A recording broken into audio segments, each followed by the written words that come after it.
Hello everybody, good to have your company and drama on the warm-up lap as you join us here at the circuit and around the world. Jeremy Shaw down at turn 10, we have a car in the gravel.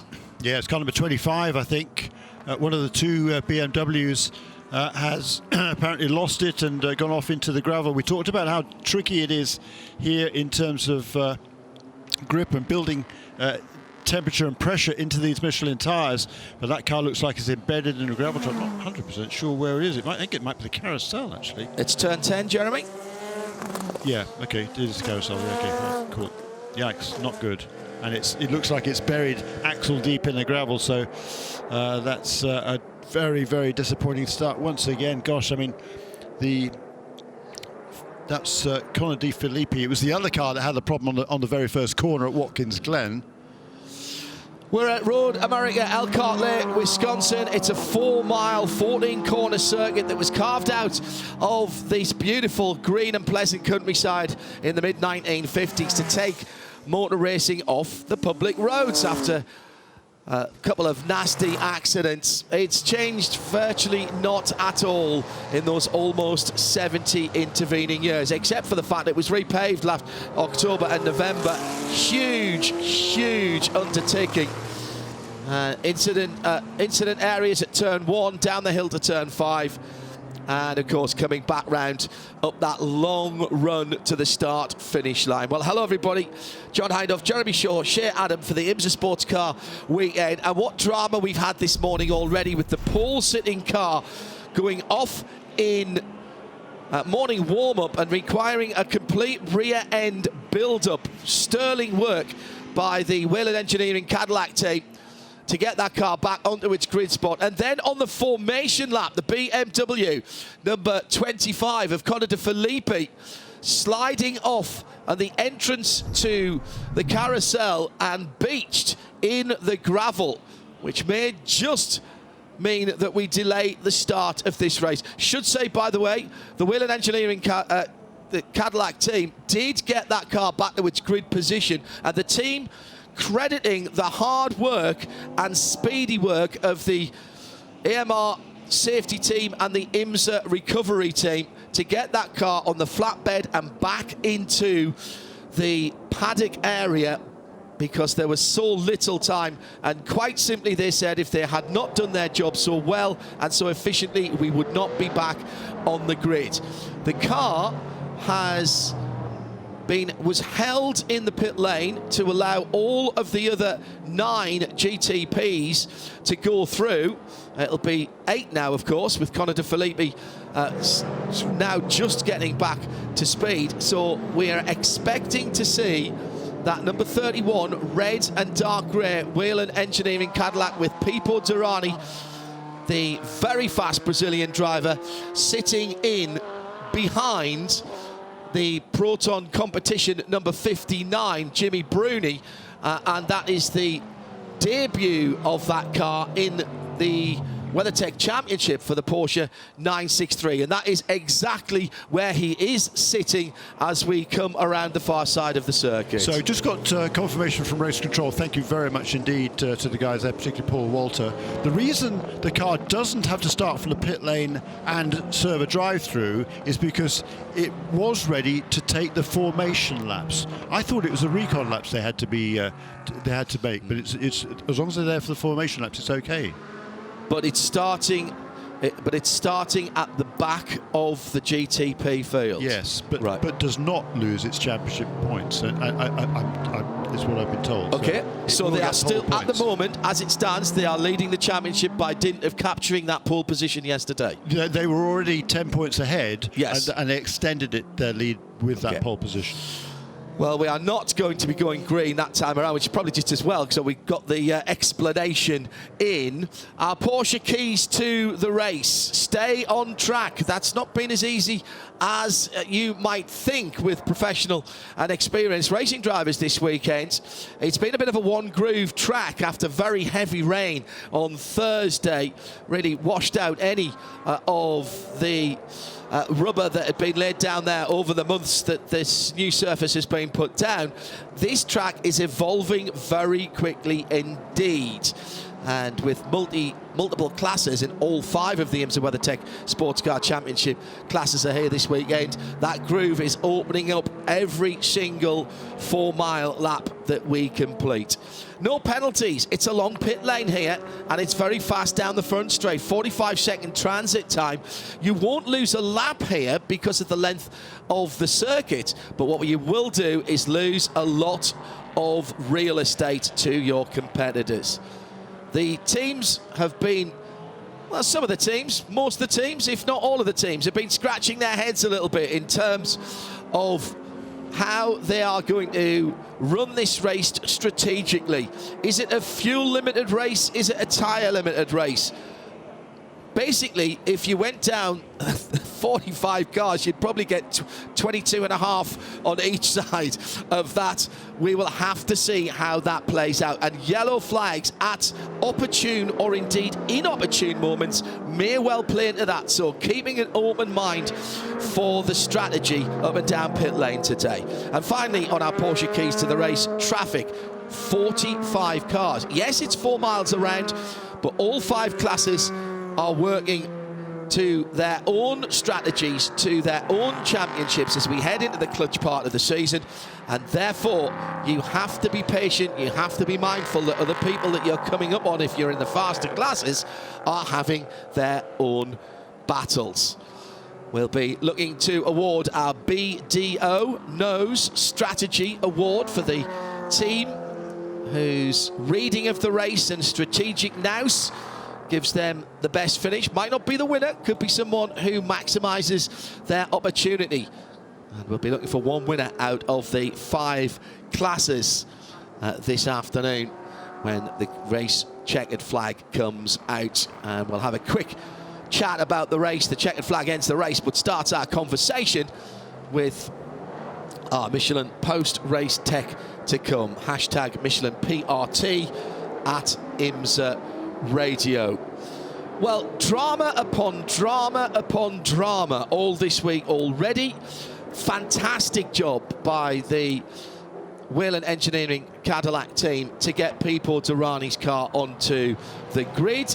The penalty is effectively now going to be 8th position for them. No drive-through, as you heard from Jeremy Shaw, and that is because we will have behind that car we will have the BMW that went off earlier on. Well, that's it, Jeremy. We've had plenty of drama. Let's nip off for a cup of tea and call it a day, shall we? Good heavens, we haven't even had a green flag yet. I know, it's been a crazy morning, and yeah, as you say, 10 o'clock, just after 10 o'clock in the morning. But I think we've still got every present to correct. Just. The BMW, they're taking up position at the very back of the field. Very back of the field, Not being allowed to come through GTDs. Should mention, by the way, we are into the 2 hours and 40 minutes. So when our safety car came through and passed us here on the start-finish line last time around, the laps, or the time at least, because it is a timed race rather than a lap race as ever, they have started to count down. So the clock is running, and Conor De Filippi, with his own thoughts at the back of the grid, he'll be making a few passes early on. That might just change their strategy, as might this early yellow flag. Looks like the blue Corvette safety car lights are out, so expect that car to accelerate away. Now, what I'm interested to see is, will we get a side-by-side start? Yes, we are. So that was start delayed, so that we do have the side-by-side start, and it will be Matt Campbell on the front row on his own as he comes up the hill. He's now in charge of the field. The Porsche Penske Motorsport number 7, the one with the black pinstripes, brings the car. Oh, big lock up by the BMW of Philip Eng there as they came to the line, dragging the left front wheel. Green flag is in the air, and we're racing. 2 hours and 36 minutes of the 2 hours 40 to go as we go green for the first time. And down at the first corner, it is the 963 of Matt Campbell, who has claimed that first position. He had the front row to himself with the absence of Pipo Derani, who's already picking his way through. He's gone around Mike Rockefeller in the bright yellow banana boat. That's what they call it. JDC Miller Motorsports, number 5, similar Porsche to the one that's in the lead. Here come the GTs, led across the line by 3 GTD Pro cars. Alex Riberos for Harter Racing Aston Martin, battling with Jordan Taylor, and right in behind Madison Snow, who was in amongst those GTD Pro cars. Paul Miller Racing going to GTD Pro first into the top class of GTD, the GTD Pros next year. That revealed exclusively by John DeGeese and SportsCar365.com this morning, and we welcome them then next year to the top class of GT competition here in the IMSA WeatherTech SportsCar Championship. Through the carousel for the first time at speed. And how is the BMW getting through the field? As the spin for one of the second class prototypes, Jerry Kraut, has gone around in the 85 and gets the car fired up. That is just coming down the hill to turn number 8, and the Duquesne LMP3 got help. There was help there from the number 30 Ligier of Ari Baylog. And those two cars coming into contact there. So the AWA car has gone around. Ari Baylog for Junior 3, and the yellow and red car continued on. Shea Adam, AWA scrambling in the pit lane, so they've obviously already been speaking to Jerry. We had different teams, John. The 13 AWA car, which came into the pit lane with Ori Fidani behind the wheel, that was a planned stop. They took the green flag in the pit lane, in effect, because they wanted to change their tires off of the qualifying tires, but they didn't want to forfeit the championship points. So they brought Ori in right at the start, put him on some new sticker Michelins, and sent him out. Read nothing into that, no problems with AWA. Thank you, Shea. So that strategy playing out very, very early on. At the front of the field, Matt Campbell by 1.6 seconds over Sebastian Bourdais for Cadillac Racing. Harter Racing and Alex Riberos leads for Aston Martin. Madison Snow has dropped down a position because the FAF Motorsport Klaus Bachler car has gone through, but he still leads GTD, and that's the important part in terms of the class. We have that incident involving those two cars down at turn number 8 under review. So Jerry Kraut being spun around, and the number 30 Ari Baylog, that's being looked at the moment.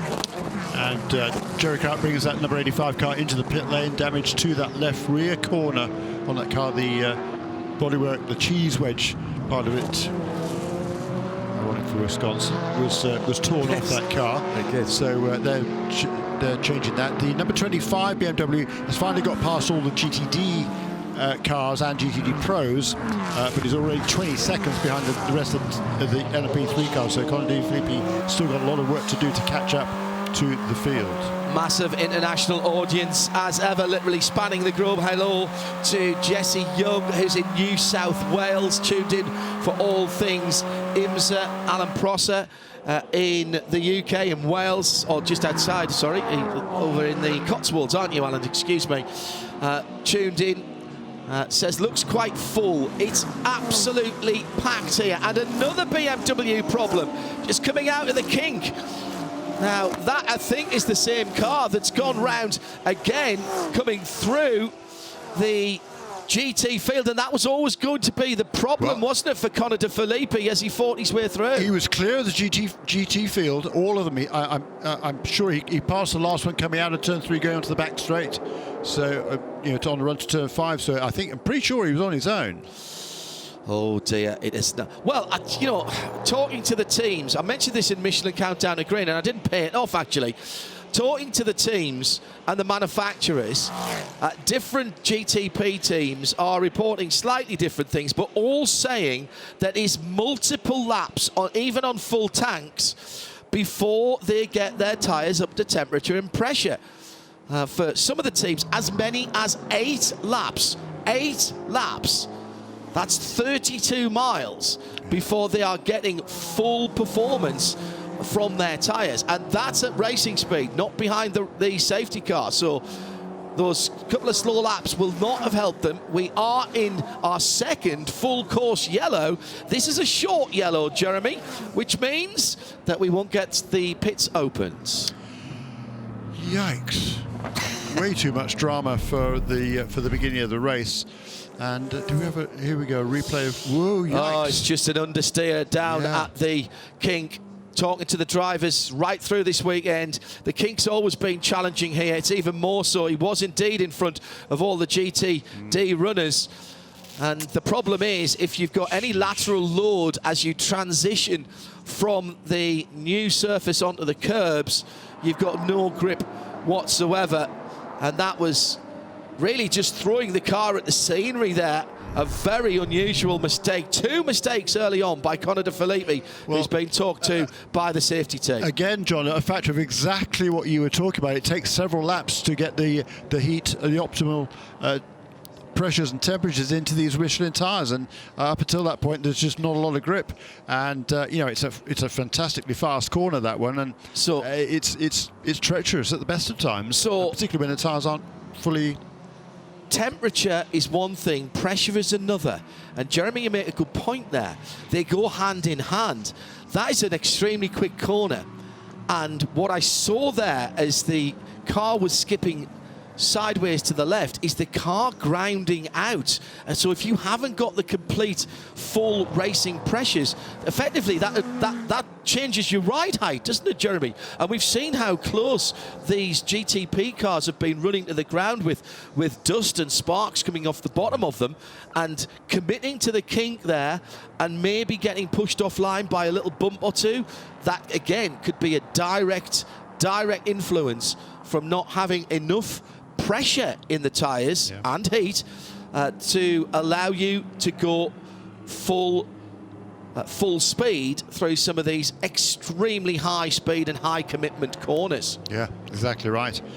And right, well, we can catch a breath, I guess, a little bit now. The GT car's just coming past here now. I'll tell you what we'll do. Let's have a VP Racing in-race update. All right, good idea. Starting with GTD, where Madison Snow has been passed by a couple of GTD Pro cars. He won't mind that at all. He still leads GTD. Well, nor do you really. You've got symmetry now in terms of the colours on our scoring. Pretty much, yes, other than those who have had problems. So it's Madison Snow, the pole sitter, who leads. Blendon and Reeves had a great weekend so far and continues it in the number 70 McLaren, the 720 GT3 Evo. He's in second place from Mike Skeen, who had a big accident earlier on in the week. Some redemption for Mike, sitting in third place at the moment in GTD. In fourth, and we're all behind the safety car, so I won't give you any gaps, there's no point. Roman De Angelis for Aston Martin and for Heart of Racing. The Lexus of Vassar Sullivan, Frankie Monkey Calvo, the number 12 is in fourth. And making up the top 6, the BMW of Patrick Gallagher for Turner Motorsport. In GTD Pro, 5 cars running line astern. Aston Martin Vantage GT, Alex Riberos from pole position for the Heart of Racing. Won both classes last time out, Heart of Racing. We'll be looking to repeat that today. Corvette in the hands of Jordan Taylor, the bright yellow number 3 is in second. And the WeatherTech Mercedes AMG for Daniel Junkdea is in third position. Very much home ground for WeatherTech, of course, with their global headquarters just down the road. Lots of guests here. Then it's Lexus number 14. Then it's Porsche for Klaus Bachler. Yeah, so the Corvette already moved ahead of that WeatherTech Mercedes into second place. Indeed. So it's also been some movement in LMP3, but not for the leader, Nico Pino. He started on pole position. Bijoy Garg in second. Third, the number 74 Gar Robinson. Fourth, these are all these years, by the way, the number 4 of Seth Lucas. And in fifth position is the first of the Duquesnes. That is the number 17 of Anthony Mantella, with Ari Berlog having that contact earlier on, but still in sixth position. In LMP2, movement there as well.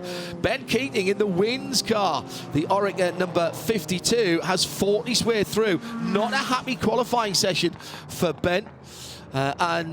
He Normally he's battling at the front of the field, but he's made good on the limited green flag running we've had. He's ahead of Rodrigo Sales for Tower Motorsport in second, and George Kurtz, our pole sitter, has slipped to third in this early running. Early running it is, though. Stephen Thomas, TDS Racing. What a weekend for TDS. They had to build not one but two cars after almost identical accidents coming out of the carousel and heading towards the bridge abutment, coming out of 13 before they got to the King. Both cars very badly damaged, both cars back on the grid. Dennis Anderson finds himself in 5th position for High Class Racing, running a mostly white livery this weekend. Dwight Merriman in 5th for Aero Motorsport in the number 18 blue car, and John Falve in 7th for John Falve in the TDS Racing car, the other repaired car. And in GTP, it's Matt Campbell who leads from what was effectively pole position, qualified on the outside of the front row but didn't have anybody alongside him. Sebastian Bourdais is second for the 01 Cadillac, that's the gold fronted car. Colin Brown in third for the first of the Acuras, that's the white, pink and black car, the MSR machine number 60. Nick Tandy is the best of, the second of the Porsches, the number 6 car for Porsche Penske Motorsport. That is the team car to the one ahead. The 7 car has the black pinstripes and side stripes. The 6 has the white, that's how you tell them apart. In 5th position, the number 10, Cunningham and Alta Acura, ARX06, Philippe Albuquerque, that's the black and blue car. Philip Eng for BMW did have a little bit of a lock-up as he was coming to the start line, I think. It was either he or the Acura, couldn't quite tell which one it was. It was a light-coloured car, but they're both still running well. Mike Rockenfeller for JDC Miller Motorsports in the bright yellow number 5 is 7th. I thought people had got past him actually, so let me just have a look on there. Yeah, people did get past him, but Mike must have regained that position. People has got ahead of Jimmy Bruni, though. I don't think he did, John. He might not have been at the line, but he was certainly ahead of him going down to turn 3 when we saw the first shot.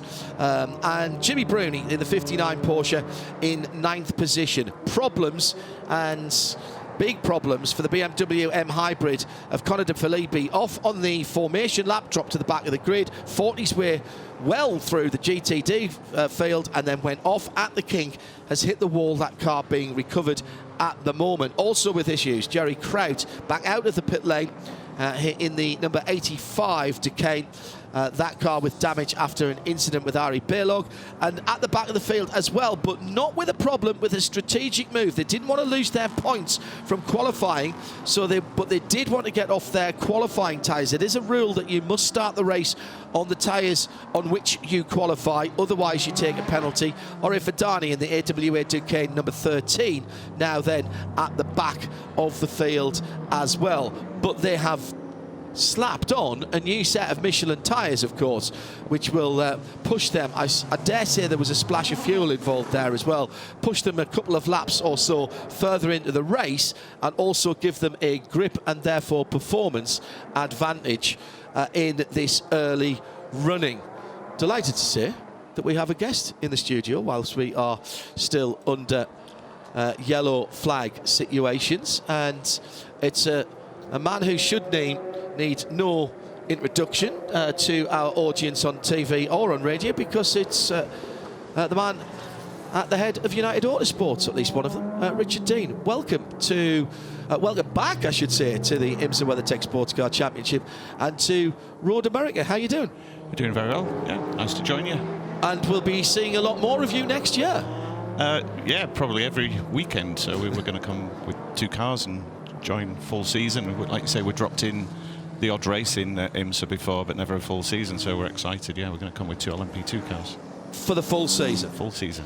Now, obviously you can't race those cars in the FIA WEC. Was it a difficult decision then to look over here at some of these racetracks and some of these challenges and say, we want to go back there and keep the band together, as it were? Yeah, I mean, it's not a difficult decision to come to IMSA, isn't it? The racing's amazing, circuits are amazing. You know, it's a new challenge for us and for the team.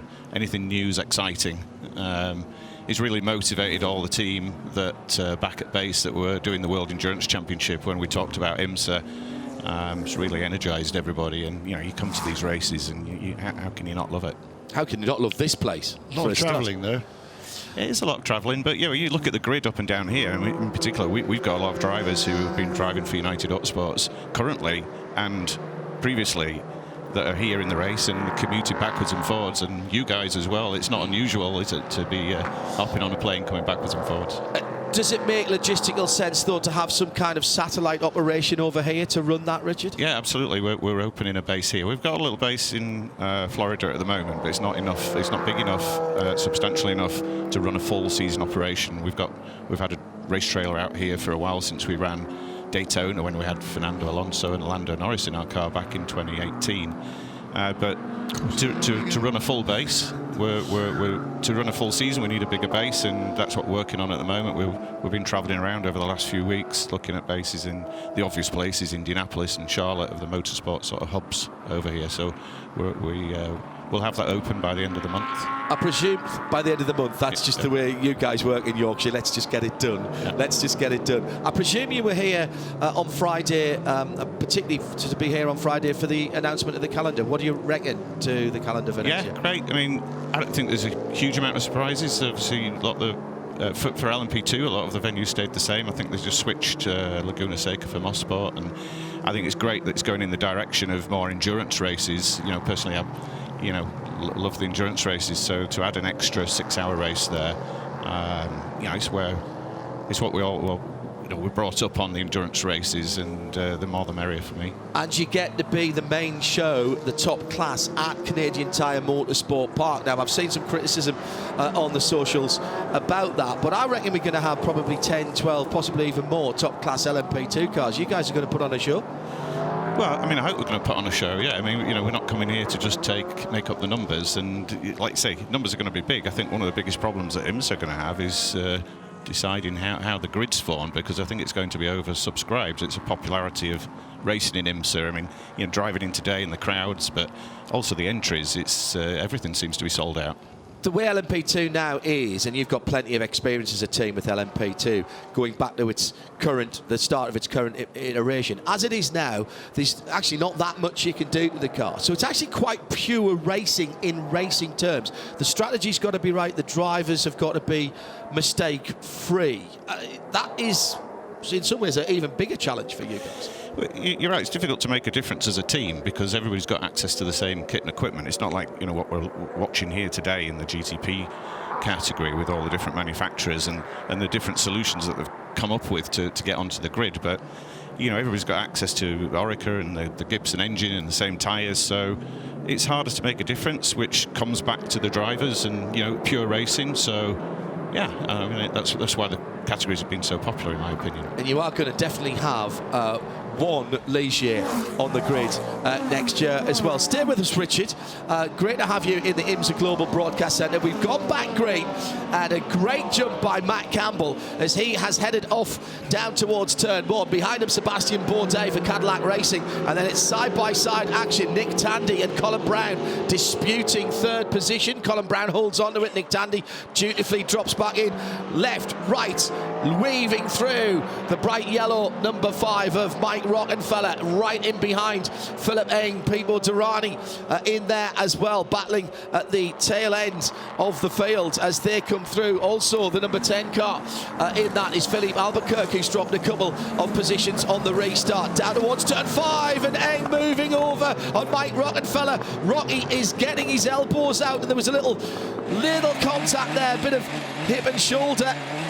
Eng moving right to the left-hand side of the tracks as they came down the hill into turn 5, and Mike Rockenfeller was already there. He squeezed his way through. Not sure that that was a smart move by Philip Eng, particularly still with 2 hours and 17 minutes to go. Rockenfeller's gone through in the JDC car.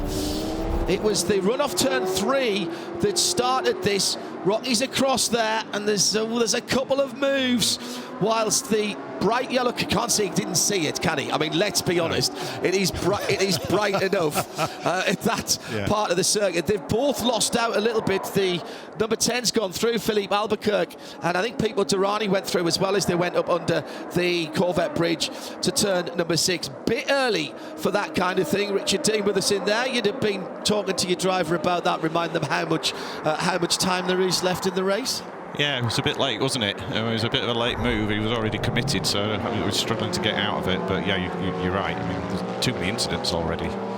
How easy or difficult is it to calm down a driver when they're in the thick? You've been a driver yourself, and with an awful lot of success. What is it that you guys can do on the pit wall just to try and bring the temperature down a bit and try and get in the heat of battle, try and get the guys to get back on plan? I'd love to tell you that we were successful at bringing the heat down from the drivers, but quite often we're not. I think it's inbuilt in them. They've got the red mist or not, and I don't think there's much we can do on occasion from the pit wall to change that. I suppose it's better in some cases having it that way than trying to rev them up when you really need them to do it. Yeah, exactly. You don't want them to be asleep, you want them to fight, and that's what IMSA racing's all about, isn't it? It's cut and thrust, elbows out. A lot of people watching and listening in the UK and Europe at the moment at IMSA Radio. If you want to get in touch with us, early day, still 2 hours and 15 minutes to go. That incident between Mike Rockenfeller and Philip Eng in the Porsche, the bright yellow Porsche, and the BMW GTP cars under review from race control. We'll wait for that. Self-policed in my opinion on that one. I think Rocky made it perfectly clear he was planning to come down the inside, and not once but twice Philip Eng tried to close the door that wasn't really already closed. So I think he came off the worst of it, and I think he lost several positions out of it. He lost more positions than Rocky did. So great move, I think, by Rockenfeller, quite frankly. Oh, he's absolutely on top form at the moment and loving his racing. Ari Baylock, by the way, has picked up a drive-through penalty for that contact with Jerry Kraut in the 85 Duquesne earlier on. That was down at turn 8, if you remember, when those two came around. Jerry ending up pointing in the wrong direction. Did he get a wave by in that car? No, he didn't. So he's still a lap off the lead there, having had to come into the pits for a little bit of bodywork remedied. A little bit of bodywork damage being remedied. Matt Campbell out in front by 2 seconds. Porsche coming alive in qualifying and the race this weekend. Really hadn't shown very much in the early practice sessions at all. First and fourth at the moment for the 7 and 6 car. In between them, they've got Sebastian Bourdais for Cadillac and the Acura of Colin Brown. In the GT categories, still Madison Snow leading by just 0.6 of a second. There's a huge line of cars behind the red, white and black BMW #1. And in GTD Pro, it's still Alex Riberos, Jordan Taylor, Daniel Hüttger, and then Jack Hawksworth and Klaus Bachler battling for honours there. Yeah, great stuff, really. Now hopefully we can settle down as a proper racing. Well, Jack Hawksworth's running way wide at the exit of turn 1. He's going to be careful he doesn't get to do that too often. He's going to get race control on his back for the track limits thing, which I hate, but whatever. A few interesting things. First of all, Matt Campbell, he's just set the fastest lap of the race at 1 minute 50.360. For reference, the old DPI lap record was 51.0, so already 3/4 of a second quicker than the best lap that was set actually back in 2020. The fastest lap last year was a 51.6 by DPI cars. These DPI cars, these GTP cars are much faster on the straights, about 310 kilometers, which is about 193 miles an hour on the straights, which is a good 10 miles an hour faster than the DPIs used to. They're slower through the corners, but a good bit quicker on the straight. Yeah, a little bit heavier, make their lap times in a different way, as Jeremy said there, and that's an extraordinary time this early in the race with so much VP Racing fuel still on board and still in the early stages of development, so these cars will only get faster. So next year, watch out lap records, 1:49.962. How appropriate for a Porsche driver. And Matt Campbell playing the corporate game there, only driver in the sub-150 bracket. He's not yet caught the back of the field and the traffic. He's got probably about a third of a lap. He's just going through turn 6 through the kink at turn 7, now heading down to down through Harry Downs to the left-hander before the carousel. His first car he's going to come across is the single car of Ari Baylock, who has just come out of the pits having served his drive-through penalty for that contact. Danny Juncker, fastest lap in GT3 Pro, that is a 2:04.894. In the other classes, Ben Keating, who leads LMP2, has the fastest lap there with a 55.1 and a 2 minutes .366 for Nico Peño for Sean Creech Motorsport. I've just had a tweet, Richard, from McLaren Philadelphia, who says that Philadelphia is a great option for a base to go racing. Well, we haven't signed on a lease yet, so I'll bear that in mind. I'll put you in touch. Got a bit of spare room there at Philly. 1:49.962, as we say, and that is now 2.5 seconds at the front of the field. But the GT battles go on, and down at turn 5, the GTD AM, effectively, or Pro Am car, the number 12 Lexus, just running a tiny bit wide there for the Vassar Sullivan car with Frankie Montecalvo. He was disputing 3rd, 4th and 5th there with the Mercedes of Mike Skeen and Roman D'Angelis in the Aston Martin GT. He's lost a bit of ground, and now we'll just have to get his head back down and start chasing back. In fact, he's lost a couple of positions as well, because one of the BMWs has gone by him. Let's go to Shea Adam, who's got an update on Connor De Filippi's number 25 BMW GTP car. I just went back to the garage to check on it, John, and after getting word from Nick Yellowly that the boys were trying to fix it, it is still being worked on front and rear, but Connor De Filippi is nowhere to be seen, and last I heard, he was in street clothes. Wow. Curious. I mean, that's the car that's second in points coming into this weekend. They had a bit of luck on their side last time out for these cars in the most recent race at Canadian Tire Motorsport Park. They were kind of off the pace there. They struggled that weekend, but a full course caution brought them back into the fray, and they finished in 3rd position, which is a great result. But this weekend, it's not gone the way of that team at all. But the other car's running reasonably well. Philippe Eng had just worked his way past Jimmy Brune. You just mentioned that, John. Yeah. The other thing that was interesting to me, Ben Keating clearly didn't like qualifying 4th, did he, in LMP2? No. Because he moved very quickly to the front, as you said earlier on. And he's been stretching his lead over Stephen Thomas in 2nd position, although actually Stephen pulled back 3 or 4 tenths on that last lap. But those two pulling away a little bit from Rodrigo Salas, who is remaining ahead in 3rd position of both George Kurtz, Paul Sidder, and Dennis Anderson. And now that Philip Eng has got past Jimmy Brune, he got a bit of clear track ahead of him. He's just put the fastest middle sector of the race in. That's the longest timing sector that we have here. It runs from just off the edge of turn 1, of the exit of turn 1, all the way down to beyond the kink. And a 67.6 there, and his fastest lap of the race, 1:49.923. So he's now the 2nd driver to get a sub 150. So Eng, in the remaining BMW M Hybrid V8, the number 24 car, picking up the pace there and beginning to move through the fields. Pipo Derani with a fast lap for him as well, a 50.6. Remember, started at the back of the GTPs despite qualifying on pole after that incident with Alexander Sims this morning. Lost the back end of the car, heavy contact with the concrete barrier on the outside driver's right of turn 13. Super work by the AMR safety crew and the track services and recovery crews here at Road America and from IMSA, and that speedy and efficient work credited by the team with giving them enough time between morning warm-up and an early start to this race to get that car back out onto its grid position and not take too much of a penalty. Pit lane caller then was the number 79 Daniel Hunkadea driven Mercedes for WeatherTech Racing. Shea Adam is down in the pit lane watching on. This will be a very quick and efficient stop because all they are doing are fuel and tires. Danny drove in this race for the WeatherTech team last year, actually.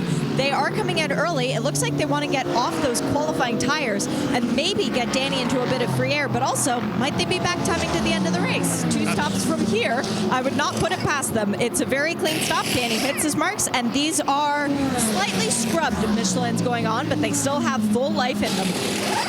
Absolutely, Shea. That is the plan there. They can get to the end with just one more stop from here. So I'm sure, assuming there's no problems, that was absolutely planned to get them out. They'd lost a position at the start there to the Corvette, and now we'll see what sort of lap times they can do they are going to have clear track ahead of them, so it's going to be really interesting to see what sort of times he can turn. Now, I'm interested to see who follows them in now, because we're keeping an eye on what's going on for our BDO No Strategy Award. The team who does the best in terms of picking the right way through this 2 hour and 40-minute race. In some ways, you're sort of gambling now if you're any one of the other 4 GTD Pro cars led by Alex Riberas in the Heart of Racing Aston, because that is still a very quick car, although it's lost a bit of real estate and dropped halfway down the GTD field. And you see how quickly Danny can switch on those Michelin tyres. That's going to be the key, but when he does, he has an advantage. So can you get in and out now whilst he's still struggling, in inverted commas, relatively speaking, and therefore hold your position and use the performance you've got in your tyres now to try and hold that track position? That's what they'll be thinking about. How many more laps dare we go before they come into the pit lane? Well, they've gone past us now, and all of the GTD Pro cars have continued. So much going on the pit wall as well as behind the wheel at the moment. It's now 3.3 seconds at the front of the field. That's actually come down by 0.3 of a second each of the last 2 laps from Andy Campbell to Sebastian Bourdais. In fact, the 0-1, number 60 and number 6 have been tied together, battling for second position. But as they work through their traffic, there's a little bit of gaps have opened up between those cars. Philippe Albuquerque, he was as much as 6 seconds behind the number 6 car, which actually... behind the number 6 car, but he's closed in a little bit over the last couple of laps. Peter Durrani has gone around Philippe Eng. They both got past Jimmy Bruni slightly earlier on, so Durrani moving forward to 7th position. Yeah, he's been in that position for a while, but Philippe Eng is closing in on Peter Durrani. Of course. That's the thing. Half a second behind him now. Yeah. Spot on, Jeremy, thank you. A 53 last time around. As the traffic begins to take its toll, traffic giveth, traffic taketh away. One of our Porsche keys to the race, dealing with traffic, having to be patient in certain parts of this track and finding that fine line of risk and reward, particularly in places around the track where there's only really one line, and that's what Sebastian Bourdais is having to do now, with Colin Brown and Nick Tandy trying to close in on him. Colin has got the sight of the dark grey hindquarters of that Cadillac V Series R as it cuts through the GTD traffic through the final corner and climbing the hill. Colin just held up for a moment or two as he was trying to get the power on from that V6 Honda engine, Acura engine, excuse me, into the pit lane for the GTD Pro leader. So that is covering off then that early stop from the number 79 Mercedes with Danny Juncadella. The question would be, have they got enough? Oh, there's been a problem for Nick Tandy. Nick Tandy has dropped down the field. He's had a problem at turn 12. Shea Adam has the erstwhile leader in GT3. The 23 Heart of Racing class winner at Lime Rock Park, actually overall race winner at Lime Rock Park, is in fuel tires, and Ross Gunn's turn to drive already. Now, 3 pit boxes further up from them is the number 6 Porsche. They have been on the wall awaiting Nick Tandy for 3 laps now, so I wonder if maybe he was supposed to come in and got the call at the wrong part of the track. 23 stop is done. We still see the action up on the 6th wall. Now Tandy has made it back to the lane. We also see action on the wall for the number 3 Corvette, so look for them to come in this lap around. No movement from either Pfaff or the 14 Vassar Sullivan Lexus. Oh, Tandy's got a problem. Right rear, John. Right rear is down. Yeah, I think he had either an off-track moment or has picked up a puncture elsewhere, and he's been struggling slowly back to the pit lane. The Porsche Penske Motorsport team go to work, and this is what we talked about in our Porsche keys to the race, Jeremy. These things can happen. Your strategy here has to be flexible, and they're now crunching the numbers to a different plan. Yeah, I mean, that cost them quite a long time coming into the pits slowly with that puncture. So it's cost them a fair bit of ground. Oops, there's a spin for the number 57 of Russell Ward. Was running 9th in GTD. Just coming out of the carousel, and that's been... is that out of 7 or is that... Oh, yeah, you might be right, actually. Oh, he's reversing on the track. Yes, it is out of the kink at 7, coming down to Hurry Downs at turn 8. Good spot, Jeremy. And he has damage on the right rear. Damage on the right rear of that car. Now, cause or effect, what we didn't see, we see him spinning and recovering, but there's... I am not a suspension engineer, I think it's fair to say, Richard Dean, but the caster, camber and toe on that right rear Michelin didn't look right as Russell was trying to get off the grass. Yeah, it wasn't optimum, let's put it that way. It's definitely pointing in the wrong direction, so he's struggling back round now. So the team will have time to know what is happening, and he's got to try and get this car back, but rear steering car like that, you never know when it is going to snap sideways on you. He's put his four-way flashes on as well. That's very considerate of him. Now, is it just a flat tyre? I think it's more than that, if I'm honest. Shea Adam, you've got more pit callers in GT. Sprint Championship leaders in GTD are into the lane. Roman DeAngelo stays aboard, gets sticker tires and a lot of fuel. It was a bit of hold up on the right rear on that stop, but other than that, Roman is back out to completely clear track ahead, but he did come out as the LMP3 leader.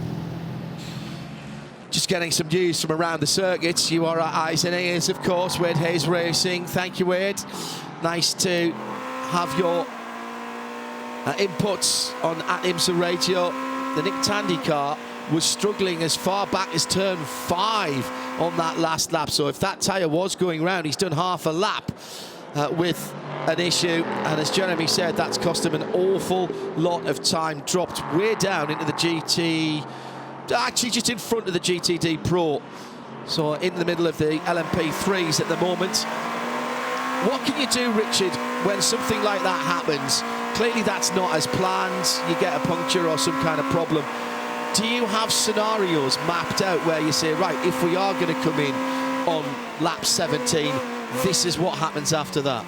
Yeah, I mean, there's some pretty sharp brains on the pit walls here that have planned ahead, and you know they've got the optimum strategy, but they've got a plan B, plan C, and you just have to adapt, you know. And it's a lot harder in a short race like this to get the time back, but they'll be working out now if they drop him into, you know, change drivers or whatever at the same time, you know, depending on what the drive time is. There'll be a lot of calculations going on. And also, of course, if we do, as by the way, Russell Ward's made it back in the Winwood Techemet sponsored AMG GT3. Of course, if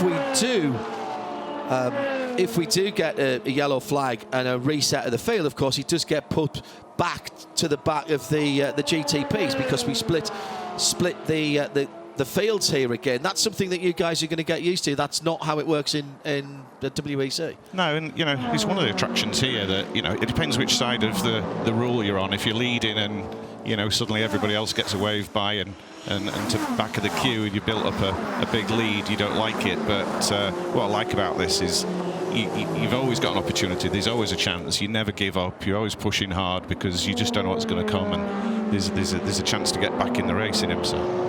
And particularly, as you say, the longer races, you've got experience with United Autosports of the Rolex 24 at Daytona. You can go a couple of 3 laps down early on, and it's not like you want to say, let's pack up and head to the pub. Yeah, and you know, alternate to that is we did Le Mans one year, a couple of years back, and our car was out at the first corner in a gravel trap, and we lost 2 laps getting out of the gravel trap, and we did 24 hours, and we were still 2 laps down. Yeah. And you know, I think the gap to the race leader just stayed the same for 24 hours. It was a long 24 hours. Yeah, that's what I love about this racing. It brings, I mean, from a fan perspective, Richard, you have opportunities. It's not a given, but you have to work the opportunities to get back in contention again. Yeah, when you take the predictability out of it, it's exciting, exactly. isn't it? I think so. Yeah.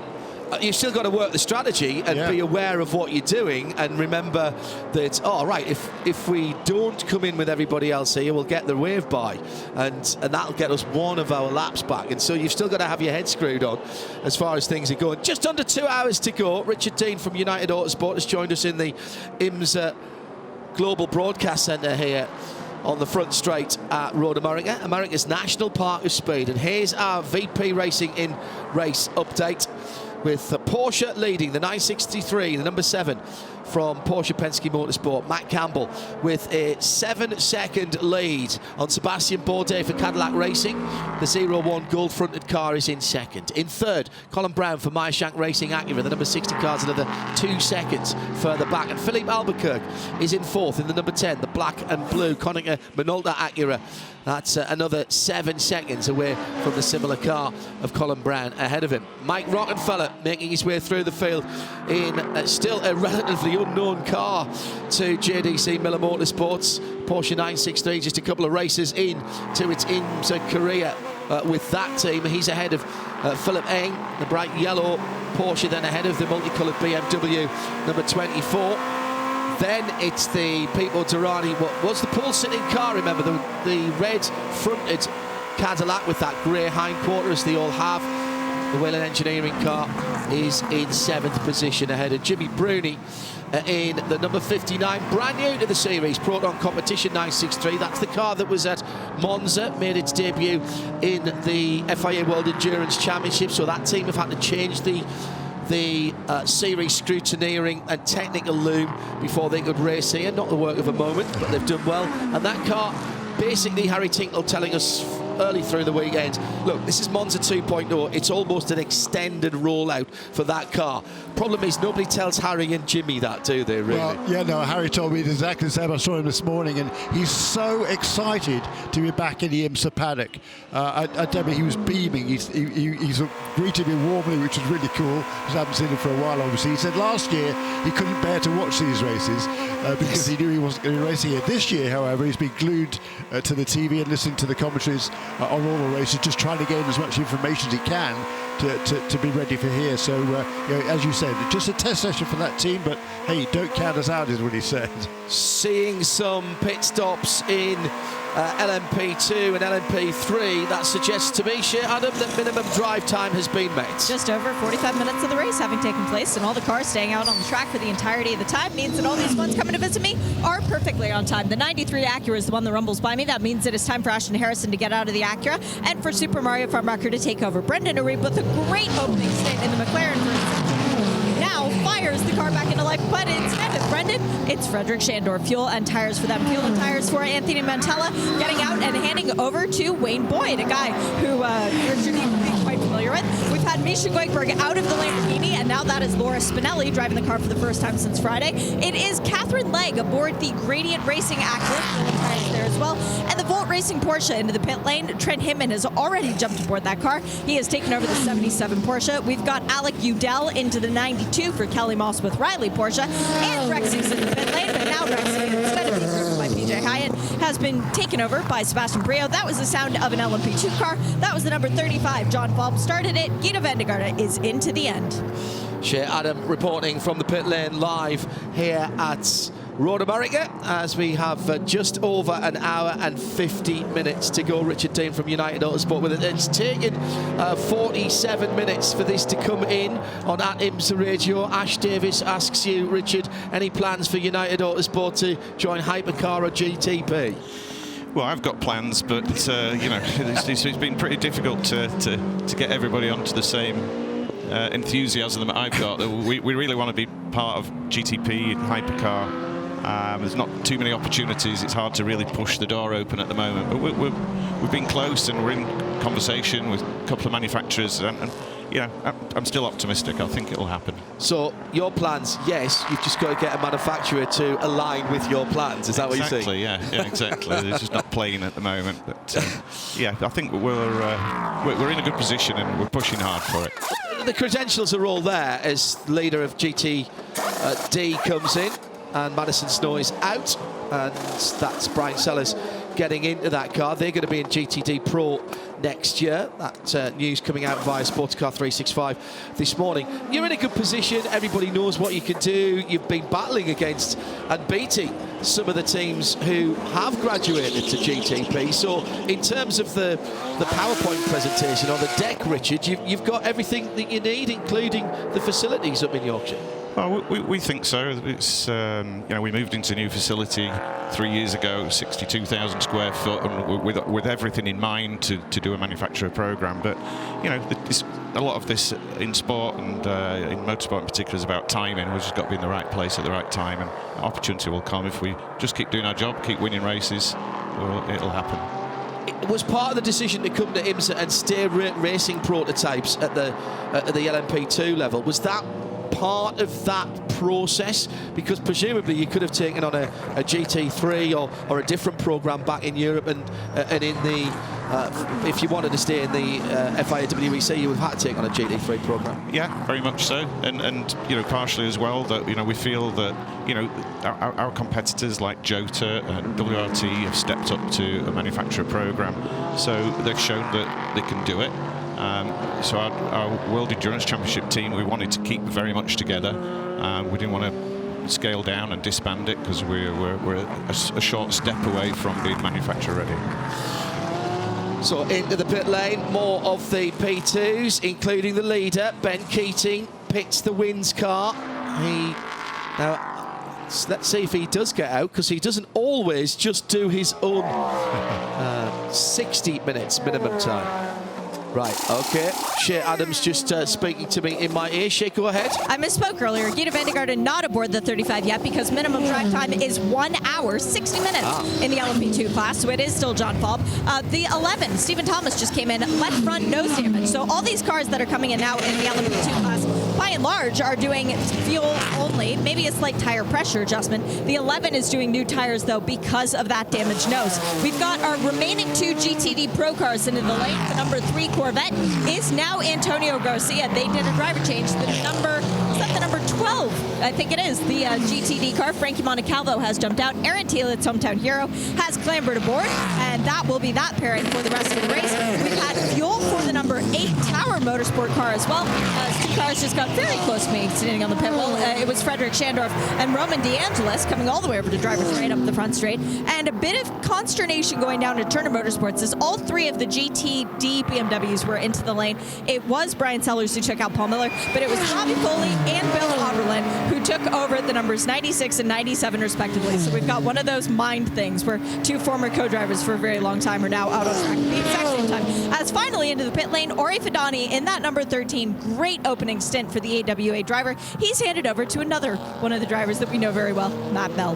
The awful season for Winward Racing, and the 57 car continues after that incident for Russell Ward. That car now behind the wall and officially retired. Jeremy, new fastest lap. Indeed so, not for the first time by the race leader Andy Campbell, instead by the 4th place car, Philip Albuquerque, who's fallen quite a long way back. I mean, there's almost a 10-second lead.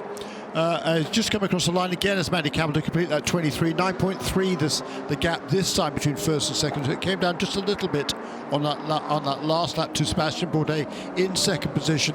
For the last several laps, Colin Brown's been about 2 seconds or so behind in third position, and then a gap back of about 4 seconds now to Philip Albuquerque in the second of the Acuras. So the Acura's third and fourth. And then not far behind them is Mike Rockefeller, who's doing a really nice job in that JDC car, number 5, running in the 5th position. And over the last course of the last several laps, he's pulling away now from Philip Eng, who is keeping Pipo Derani behind him. Actually pulled away a little bit from Pipo on that last lap as well. I think Pipo might have had some traffic, perhaps. But it's really interesting to see how the gaps are changing between those GTP cars at the front of the field. But it certainly looks pretty comfortable at the moment for Matt Campbell in car number 7. LMP2 pit stops going on, and I'll just have to confirm this by eye the next time they come across the line. But I think CrowdStrike Algarve Pro Racing have turned that car around and got George Kurtz back out in the lead. He hasn't pitted yet, I don't think. I'm pretty sure he hasn't pitted yet. He's on an outlap now. Oh, he's just come in, has he? Okay, fine. He's on an outlap now, and that's what made me look to see where he came in a lap later than the other guys. I mean, again, they haven't met the minimum drive time quite yet. Yeah, he came within about 2 minutes of it, didn't he? But he's ahead of Ben Keating on the circuit. They're just coming down to turn 8 now. Wow. So that's a great job by Algarve Pro Racing, Stuart and Sam Cox's team, and also by George Kurtz, because you remember earlier on he was stuck behind the car number 8 of Rodrigo Salas. He pulled away. He passed Salas, quickly caught, and then overtook Stephen Thomas for second position. So George was absolutely flying before that pit stop. Stayed out lap longer than Ben Keating, and as you say, good out lap, good in lap, and he's managed to get back into the lead of that class effectively for the first time. Ori Fidani, we were told before the race to watch out for an early stop from you guys. That was a great strategy call from the box, though, Trevor and the guys. What was it like being out there on sticker tires when everyone else was on the old rubber? Bit of fun. Bit of fun. First couple laps were trippy, getting them up to temperature, but after that it was all out, trying to catch back up to the field. The yellow helped us out a little bit, and it seems like now we're back in it. It was a good run for you and Matt Bell here last year. Do you feel like you learned a lot last year that'll help translate to this year? Yes, definitely. Just been getting better and better with more seat time in the car, and I'm having a blast. It's going to be a lot of fun next year in the GT Corvette, too. Yes, it will. Good luck the rest of the race. Thank you. Yeah, that was another big announcement earlier on this week. AWA with 2 GTD Corvettes. So that's 4 Corvettes in the 2024 season, 2 in the Pro Class 2 in GTD. And we await to hear the driver lineup, but you'd expect Ori to be part of that. We're cycling through pit stops in all of the classes other than GTP, where it's still nearly 10 seconds between Matt Campbell in the number 7 car coming to the top of the hill right now and passing us. He'll just give us a little wave as he goes by, I'm sure. Yep, there he goes.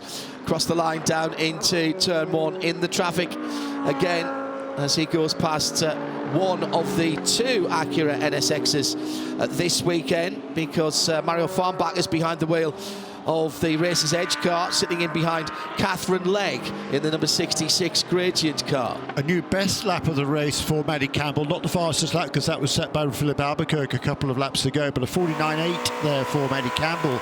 That lead now from first to second out to 11.5 seconds. That was 2 seconds on the last lap. Yeah, exactly. The gap between second and third is 3.1, which it was last time around as well. And they're just big gaps behind that, 5 seconds, 4 seconds. So they're really strung out, these GTP cars. And I think Jimmy Bruni must have had a problem a couple of laps ago. His last lap time was okay, but all of a sudden he's 30 seconds or more behind the number 31 car. So I think he must have had a spin a couple of laps ago. I missed it, but still only 3 drivers under 150. The leader, Matt Campbell, the fastest man, or the fastest lap set by Philippe Albuquerque in the number 10 Acura. And it was Philip Eng, wasn't it, with the other one? Yes, it was, in the 24 BMW. Lots of light colours on the timing screen. That's what happens when drivers get new tyres. And the shake-up sort of complete after the first pit stop. Nico Peña going very, very well indeed in the Ligier that leads LMP3. He's ahead of all the P2 cars, so presumably he hasn't stopped yet. No, he hasn't. So he's going pretty long into this race. The battle between George Kurtz and Ben Keating, well, got to give some credit to the Algarve Pro Racing CrowdStrike team. He's turned around and now 6 seconds ahead of Ben Keating on the racetrack. That is pretty impressive. Yeah. And he pulled away a half a second on that last lap as well, did George Kurtz. Except that it was too quick a pit stop in terms of fuel refueling time, and that will be a drive-through failure to had here. There's a mandatory minimum full refueling time, and then everything works pro rata off that, and the 04 car has not met it. So that is a costly mistake. Our Porsche keys to the race, no penalties. So all that hard work to get that track position, and he's going to have to come through the pit lane. It's a 45-second transit time, one of the longest, if not the longest, on the IMSA circuit. What we can't tell you is how little or large an amount of time they were short by. Those sort of things very frustrating, Richard D, when you think you've got everything just right and you've worked the strategy. Yeah, explains a lot how they jumped them. Yeah, frustrated, and the margins are small here. But, I mean, looking in one eye on the LMP2 field here, real credit to TDS here, because they had 2 cars written off pretty much. Yeah. Worked overnight to change a tub, and both cars are, the drivers, John Falvey in particular, haven't done many laps here, and they're both still in the game. Also, the number 8 car getting the same penalty for the failure to adhere. That's the P2 of Rodrigo Sales. Yeah. And I did see a warning as well for the Acura number 10. That was basically using too much power. We were talking about that wiring loom that the guys from JDC Miller had to transfer over from WEC spec to IMSA spec. One of the things that is measuring is how much power is going out through the rear wheels. There's a torque sensor on the drive shafts at the back, and that has been monitored in real time by IMSA Technical. This is all part of the new way of looking at balance of performance for the top class, not about what goes in to making the car performance, but what is actually coming out and driving the wheels. And that has pinged up a warning in the control. Now, with just on what did we start with? It's a spot on an hour, isn't it? So spot on an hour with a little bit of yellow flag. And Shea Adam, we're starting the GTP stops, and we're starting in a yellow kind of way. We are. The yellow submarine is into the pit box. We can't call it the yellow banana boat because it's not really anymore. But JDC Miller Motorsport into the pit lane as they go 3 riders right behind me on the front straight. That was a bit exciting. It is Mike Rockefeller out. Timon Vanderhelm has taken over this car, and he will stay aboard presumably to the end of the race. Also into the pit lane, the 24 BMW. It looked like Philip Bang might have gotten out and Augusta Farf has taken over, but to be honest, I was more captivated by watching the wheels that were going on the car because they are shiny new Michelins. Those are not scuffed in, so that might be a little bit tricky for the driver taking the car out of the pit lane, waiting on the fuel and energy replacement to be done for the number 5. That has completed. Now waiting on the 24 to roll out as well, because they came in line astern with the Porsche ahead of the BMW. They leave with the Porsche well ahead of the BMW, as the BMW actually says she's getting fired back up and rolling, still sitting stationary in the pit box, not moving. Now we get a bit of a burnout life in the car. Porsche's gone, and now the BMW triggers the RFID reader behind the leading Porsche. Action in the pit lane as ever, and we do love the burnouts in IMSA. Oh, and off the circuit right in front of the BMW number 24 as it was rejoining. Now, who was that? Because I think that might have been the leader going wide at turn 1 as they came out. Was it? Oh, wow. Otherwise, the only other car that was near at the time was maybe the number 20, the Dennis Anderson. It was maybe the Dennis Anderson High Class Racing. I saw a car with red and white on it. Here comes the 01 Cadillac in the pit lane. Sebastian Bourdais is getting out. Shea Adam. Renger van de Zande taking over, and they are doing new scuffed Michelins for Renger, very lightly scuffed. Also into the pit lane, the number 10. It's Philippe Albuquerque's day done. Ricky Taylor's turning on play as he jumps aboard a race car for the first time since his birthday. Happy birthday, Ricky. And he is getting also slightly scuffed Michelin tires. So good to see that they are doing the exact same thing on both of these 2 cars, even though they're different manufacturers and different principles for how to go quickly. We are waiting on the fuel and energy replenishment for both of the cars now. The crews having knocked it out of the park with both of their services. The Cadillac moves first. Let's see when the Acura goes. Still waiting on the Acura. Still waiting on the Acura. Oh gosh, that was a big difference between the 2 of them. Oh, and I have just spotted a wild Felipe Nasser up on the wall, fully helmeted, so I would expect the leader to be coming in here shortly too. The gap was about the same there between those 2 as they left the pit lane. It was about 6 seconds before they came into the pits. So Philip Albuquerque had been making a little bit of time toward the number 60 car and number 01 that was ahead of that. Here's a pit stop now finally for the LMP3 leader. That's Nico Pino taking service from Sean Creech Motorsports. That car's gone a long way into the race. Top 2 in the pits. Porsche 963 of Matt Campbell finally at the end of 29 laps is into the pit lane.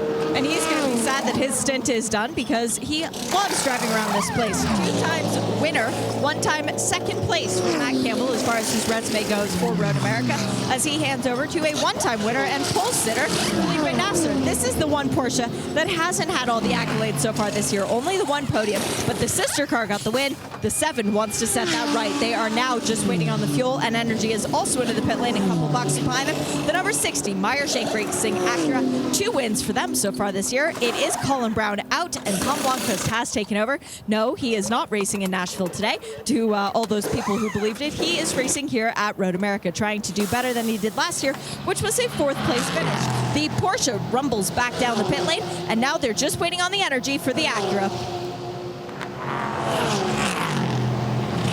Great sounds of the cars here at America's National Park of Speed. You're listening to IMSA Radio, 87.9 FM around the circuit, Sirius XM 207, and around the world on RS2, part of the Radio Show Limited network of channels. Richard Dean has been with us for this early part of the race. We're going to let him go and peruse the paddock. Richard, thank you very much for being with us. Next big event for United Autosports?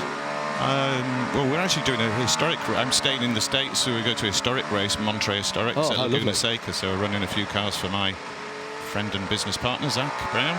We've got 3 cars out there. So go on, tell us what they are and make me really, really envious. So we're running a Williams FW07, which is the World Championship winning car. I've seen that car. You tested it at Snetterton the time I came over to see that. Yeah. World Championship winning car from 1980. Wow. And we've got a Formula 5000 car, Mario Andretti, Formula 5000, Lola T332, the Viceroy car, quite a famous car, Formula 5000. Most successful 5000 car. Yeah. And what's the other car we've got there? I should know. Oh, the Can-Am car, McLaren Can-Am car, of course. M8D. All right. Which we've just finished restoring, so he's going to have some fun. Well, wish you all the best with that. You're far better over here than in weather terms than what's going on back in the UK at the moment. Yeah, thanks for letting me join you. Had fun. You've got a great view here. I'll be back. I will see you back next year at the very latest. Have a good rest of the season. Best luck in the World Endurance Championship. As a little mistake there for the Konica Minolta Acura down at turn number 8. Ricky Taylor, unusual from him to make an error. And just went wide, gathered the car back up again, and continues on his merry way.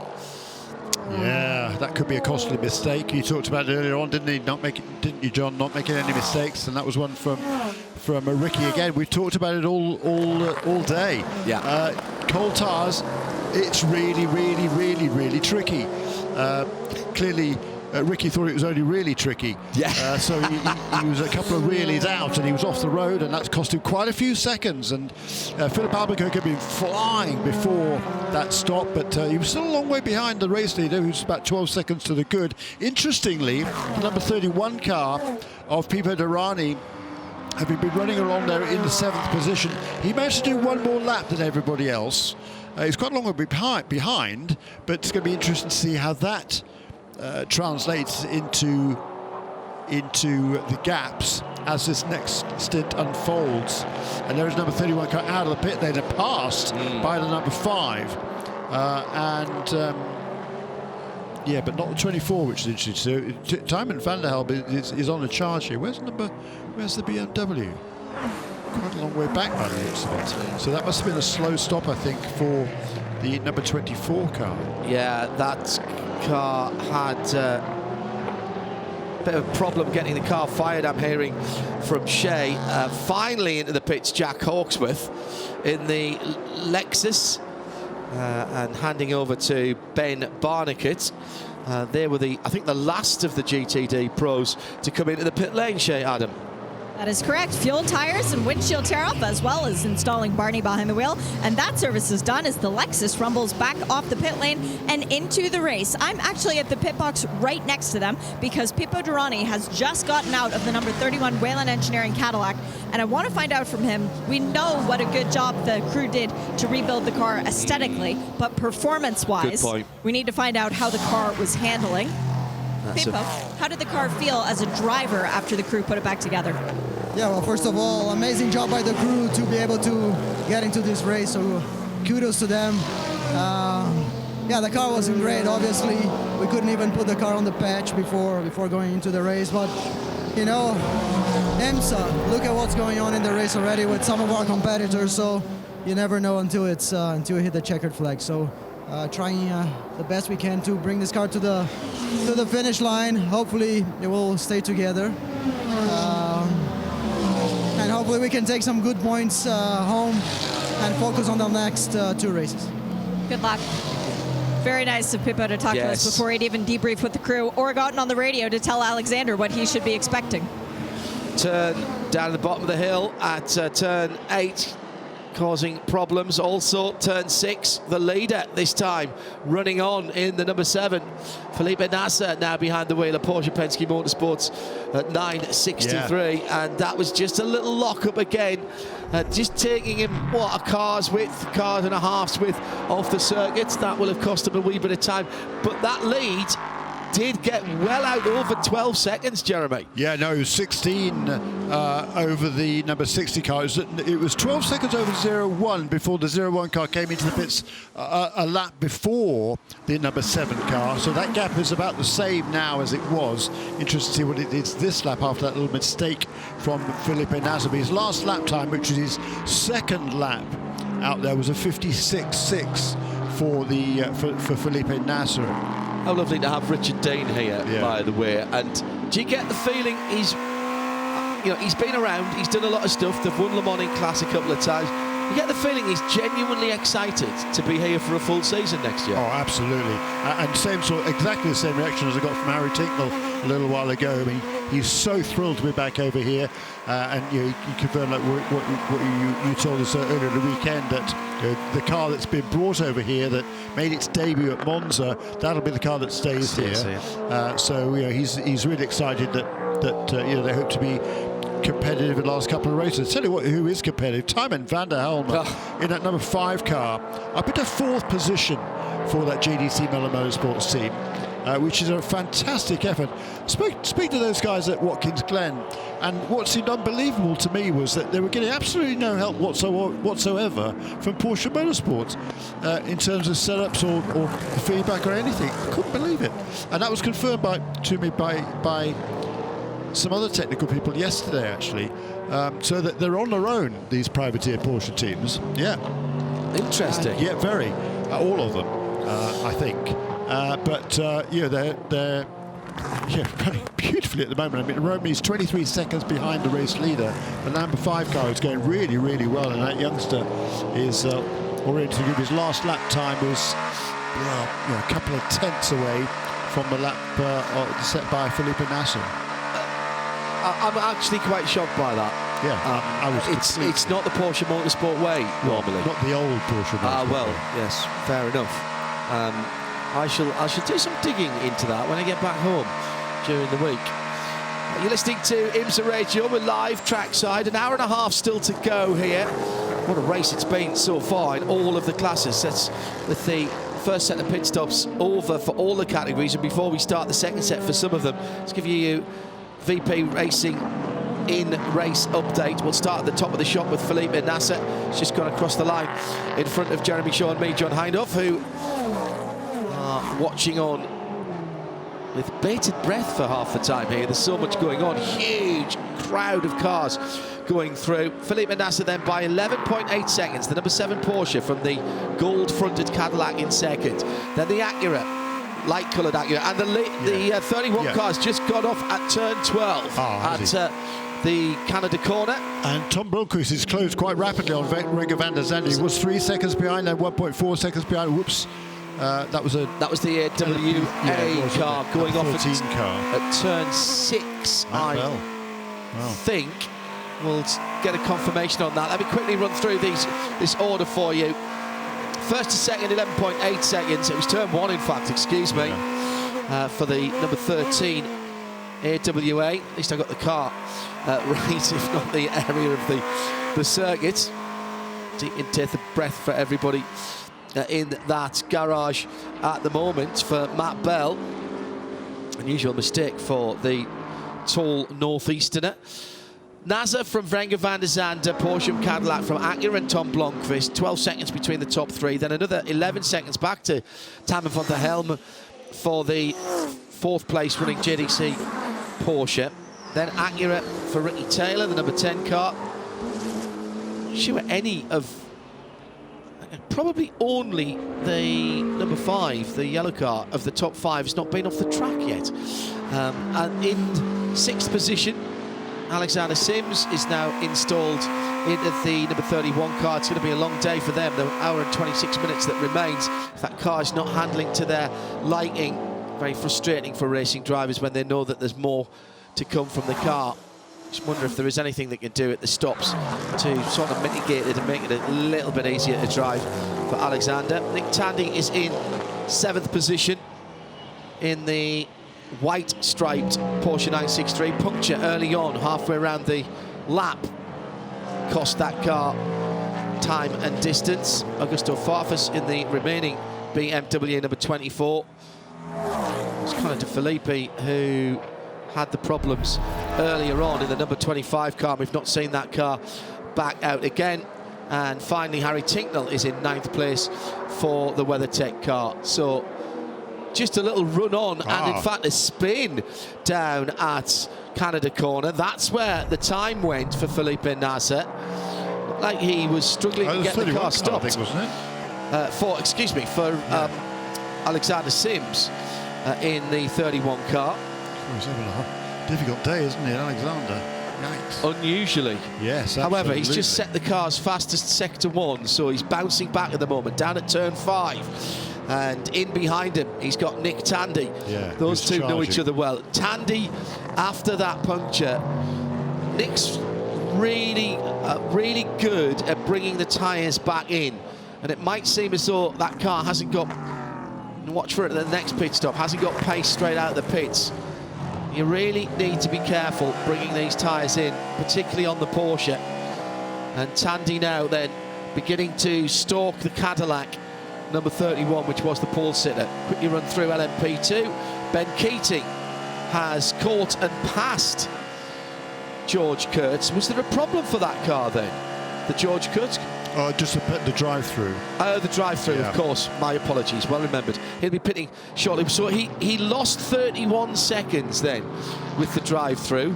Or that's the net loss as it is now. He was 5 seconds ahead. He's 26 seconds back now. Stephen Thomas in 3rd for the rebuilt number 11 TDS car. Richard Dean very much impressed by 2 rebuilt cars by TDS. LMP3, Schwab Barbosa in Sean Creech Motorsports number 33. The Stars and Stripes car is in 16th position overall and leads the class for Ligier ahead of Colin Noble making his IMSA debut. IMSA debut. I've just fallen through a hole in the space-time continuum there. The 29 car in 2nd and is 5 seconds ahead of Josh Burden for the number 74. The Riley yellow and blue machine. GTD Pros at the moment, top 3. The 79 Mercedes AMD, Daniel Yerkadea ahead of Corvette by about 3/4 of a second. Antonio Garcia in that car and Ross Gunn, they were leading for Harter Racing from pole down into 3rd, but there's only a second between all of the 3. And in GTD, Brian Sellers, not sure that number 1 car has been headed even through the pit stop cycle, to be honest. And the Paul Miller Racing BMW by round about half a second from Ross. Let's look at the right line. Around about 3.7 seconds from Roman De Angelis, who's got half a second on the McLaren 720S of Inception Racing. That's your VP Racing in-race update, with still 1 minute 22 to go. And Shea has some pit calls. Thank you for that lovely background noise, Ben Hanley, as he has now taken over the 0-4 CrowdStrike by APR entry from George Kurtz, who was the starting driver. Dwight Merriman favorites this track. He feels that his pace is closest to Ryan Dial when they run at Road America. That's been part of their advantage to winning the last 2 years in a row for Aero Motorsport with the bright number 18 Motorsport blue, I think was the color that told me. They did a windshield tear-off, fuel tires, Dwight got out, razzle-dazzle has put Ryan Dial in this car to the end of the race. Fueling is done, and now Ryan gets going too. I think, dare I even say it, that pit stop might have been faster than what we saw from CrowdStrike. Now the pit board waves, and Ben Keating will also be coming into the pits this time around for PR1 Matheson. He will be staying in the pits, finally sharing his toy with Paul-Loup Chatin, as well as 4 new tires and a lot of fuel. Battle for second coming through turn number 6 underneath the Corvette bridge for the Cadillac of Renger van der Zande, and Tom Blomqvist is right in his wheel tracks now. They've got Rexy ahead of him. Here comes Ben Keating into the pit lane. He's getting out of that car as the battle between the GTPs continues. Down to the far side of the circuit from us. Pretty standard looking stop for the Wins car. And the wheels and tyres going on. Also coming in, Stephen Thomas in TDS number 11. So that's first and third and fifth. It's the odd numbers have come in this time around in LMP2 because Rodrigo Salas has brought in the Tower Motorsport number 8, the orange and black car, to the pit lane as well. Pick up that battle out on the circuit between the 0-1 Renger van der Zande. They're coming to, and the number 60 of Colin Brown coming past us now. There goes the low revving note of the big V8 engine Cadillac, slightly shriller V6 rev from Tom Blomqvist as they went past us here. 3/4 of a second between them, but they are now 17 seconds behind the Porsche that leads. Yeah, and losing ground. I mean, lost the second and a half in that last lap. The previous lap, they were fairly similar to the overall race leaders' time. The lap before that, they lost 2 seconds to Felipe Nasser, who leads this race. So Tom Blomqvist he's the guy on the charge here, but he can't find a way past Renger van der Zande, at least not yet. So he wants to get past because he thinks he's got more speed in that car than the Cadillac has at the moment. Behind them, Ricky Taylor is now right back up to speed, having made that slight slip earlier on. He got past Tymon van der Helmer and has left him pretty quickly behind him. He's pulled out nearly 6 seconds over the last 3 laps since Ricky Taylor last got back up into 4th position. Tymon van der Helm is going to come under pressure pretty soon from Alexander Sims, who has Nick Tandy not far behind him as well. So that's a good little battle there. The number 24 BMW, the only surviving BMW, at least at this stage, the 25 car hasn't been retired yet apparently, but we haven't seen it since the early stages of the race. Is there an amount of laps they've got to do to get any points? No. So basically, once you've started the race and you've crossed the start line, you're going to get the same points. Yeah. Okay. And behind Augusto Farfus, who seems to be struggling, well, big time actually, because he's 9 seconds behind the number 6 car, Nick Tandy. Harry Tinknell, on the other hand, the gap from the number 24 to number 59 was over 30 seconds. 6 laps ago, it was 25 seconds. Now it's 16. So Harry Tinknell is about 3 seconds a lap faster, 2 or 3 seconds a lap faster for the last 3 or 4 laps than the BMW ahead of him. Well, Alex Riberas, this feels like a little bit of deja vu. The number 23, Heart of Racing Aston Martin, on pole at Lime Rock. First stop, loses 2 positions, goes back into 3rd, and sits there for the entire second stint. So what magical trick do you have up your sleeve to try and get to the front of the field again, like Lime Rock?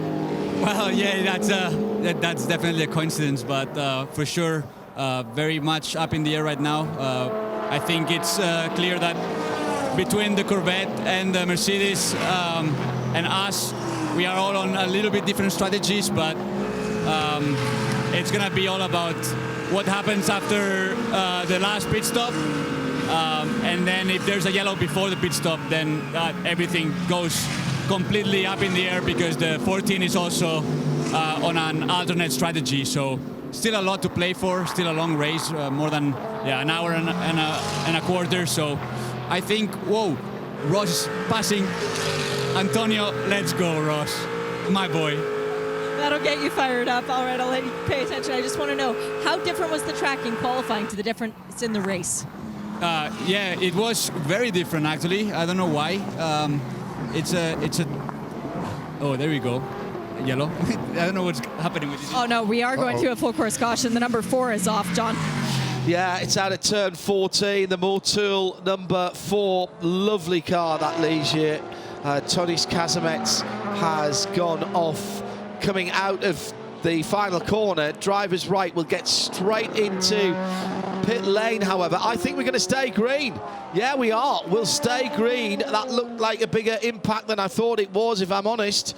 And the green flags continue to wave beyond that incident. So we dodge another strategic moment there down at the final corner, Jeremy. Unlike Tonis Kazamets to make a mistake, I must say. But how many times have we said that? When we said, true. you know, driver XXX is off, unlike that driver, to make an incident. And now, did he jump or was he pushed? Well, there was a few cars around him, but it looks like he may have just looped it from the outside curb. Yeah, he was already sliding coming through the apex.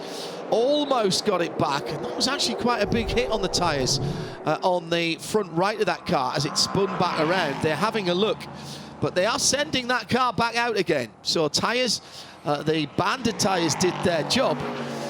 He's back into the acceleration lane, so I'd expect if he was going behind the wall, he'd be in the middle lane. But let's see, he's coming to the end of the pit lane now. See if he turns off. Shea Adam is watching it.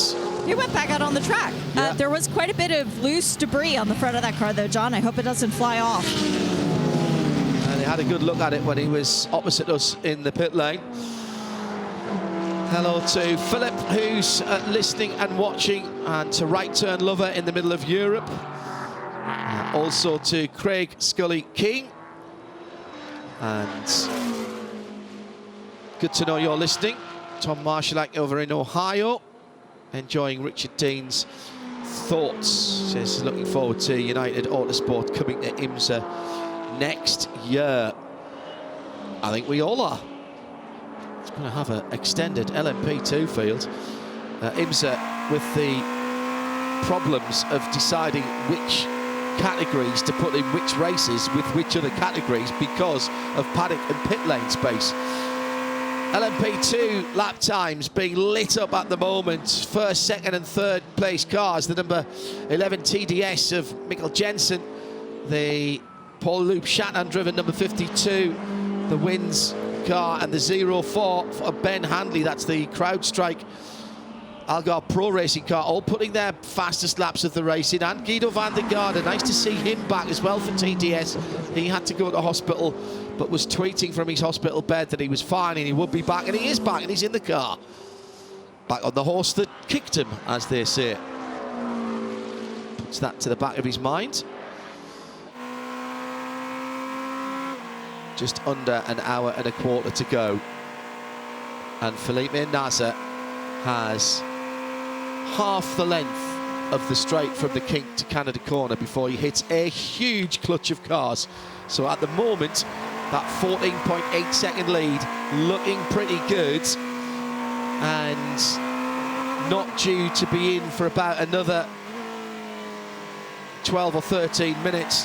Now, penalty coming in for the LMP2 Tower Motorsports number 8 car, 6th position, working on the car outside the pit box. That will be a drive-through, so if we see that one come down in the next few minutes, it's not making a pit stop.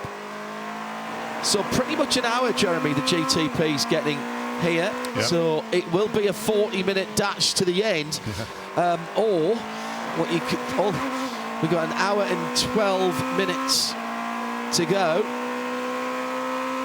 Yeah, I don't expect the pit stops in, but I think they can probably do about 50, 55 minutes, because there was, what, 1, 2, 3, 4, 5 laps of caution at the beginning of the race. So I think they can't quite do it now. They probably do around about 55 minutes, I would suggest. So I think probably in another 17 minutes or so we can expect the GTP cars to be coming onto the pit lane. The gap between first and second is kind of stabilised now around about 16 seconds. Tom Blomqvist remains, well, glued to. They were separated by 0.056 as they came across the line to complete this 41st lap. And a little bit further back also, number 31, number 6 car was side by side as well. Have they changed positions? Yes, they have. The number 6 car, Nick Tandy, has got ahead then of Alexander Sims for the 6th position.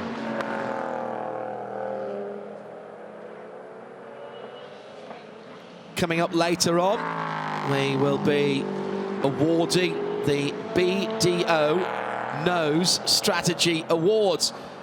BDO knows financial strategy, risk management, and they've teamed up with us here at IMSA Radio this year to acknowledge one of the teams in the IMSA WeatherTech SportsCar Championship who our broadcast team reckon have done the best job, and with the tools that they've got, might not be a winner of a class. In fact, hasn't always been a winner of a class. It was Faf who got it last time around for getting the car up through the field to where we felt they'd overperformed for the performance of the car. That will be awarded towards the end of the race. We've got 5 classes to look at, 1 winner to make.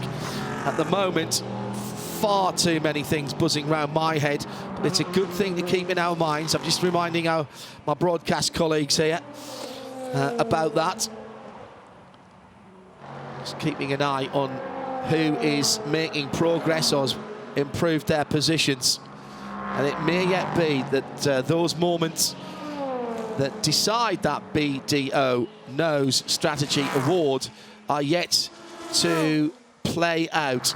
Now, one car that didn't have the choice on the strategy because of the puncture was the Nick Tandy driven Porsche, the number 6 car. Now, he's back in the pits now because, of course, he was off kilter. And this means that they are on a completely different run plan to the rest. It does, and it means that they have left Nick Tandy in the car for maybe a stint longer than initially planned, but now it is time for Matthew Jaminet to take over. He has already climbed aboard that number 6 machine. Fuel, new tires, replenish the energy, as one must do when the fuel nozzle is attached, and that is the entire plan. Oh, nope, sorry, they just tricked me. They did a windshield tear off as well for the number 6, and that service is nearly complete.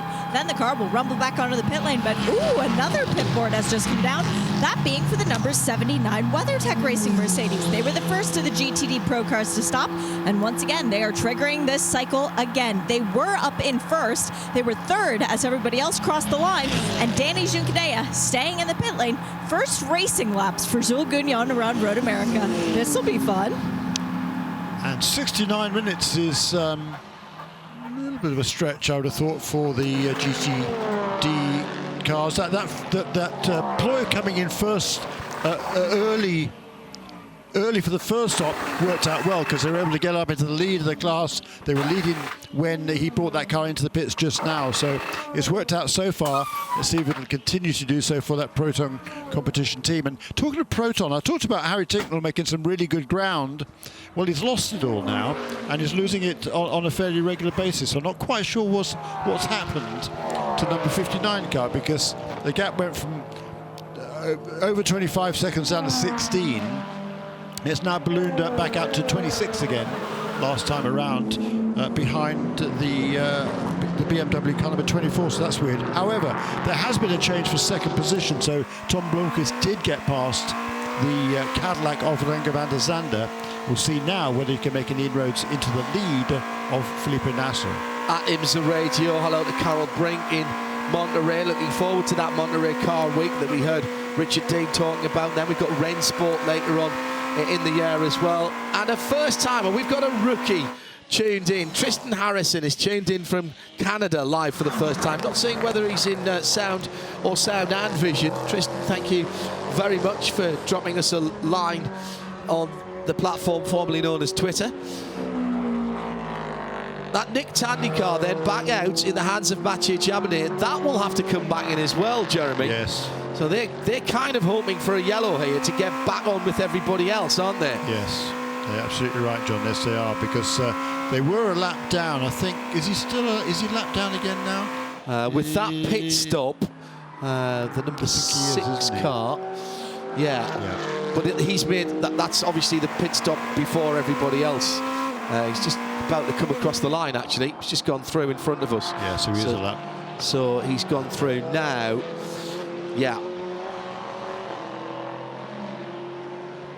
Yeah, that long lap with the puncture cost him a lot of ground for that number 6 car. So he's, and as you say, he's still going to have to make another pit stop unless it's a long caution period from here to get to the end. So double whammy for that car. But Felipe Nasr is still running nicely out in front. A couple of slowish laps, 55 and a 54. The previous 2 laps for the race leader, Felipe Nasr. I think he just had quite a lot of traffic to deal with. Last time around was a 151.8 for him. And correspondingly, it was a slower lap for Tom Blomqvist, who had to deal with that same sort of traffic. So there's now 13 seconds between the top 2 cars, number 7 and number 60. And the 60 car of Tom Blomqvist is pulling away from Renger van der Zande in 3rd position. And Renger van der Zande is going to have, well, the other Acura number 10 car, Ricky Taylor, is definitely closing on him at a fairly rapid rate. It was at 10 seconds, then 7 seconds, and it was only 5.7 last time around between the 3rd and 4th place cars.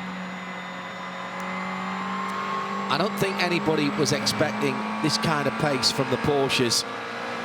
Now, all right, didn't have to fight with the pole-sitting car from the start of the race, but put that to one side, Jeremy.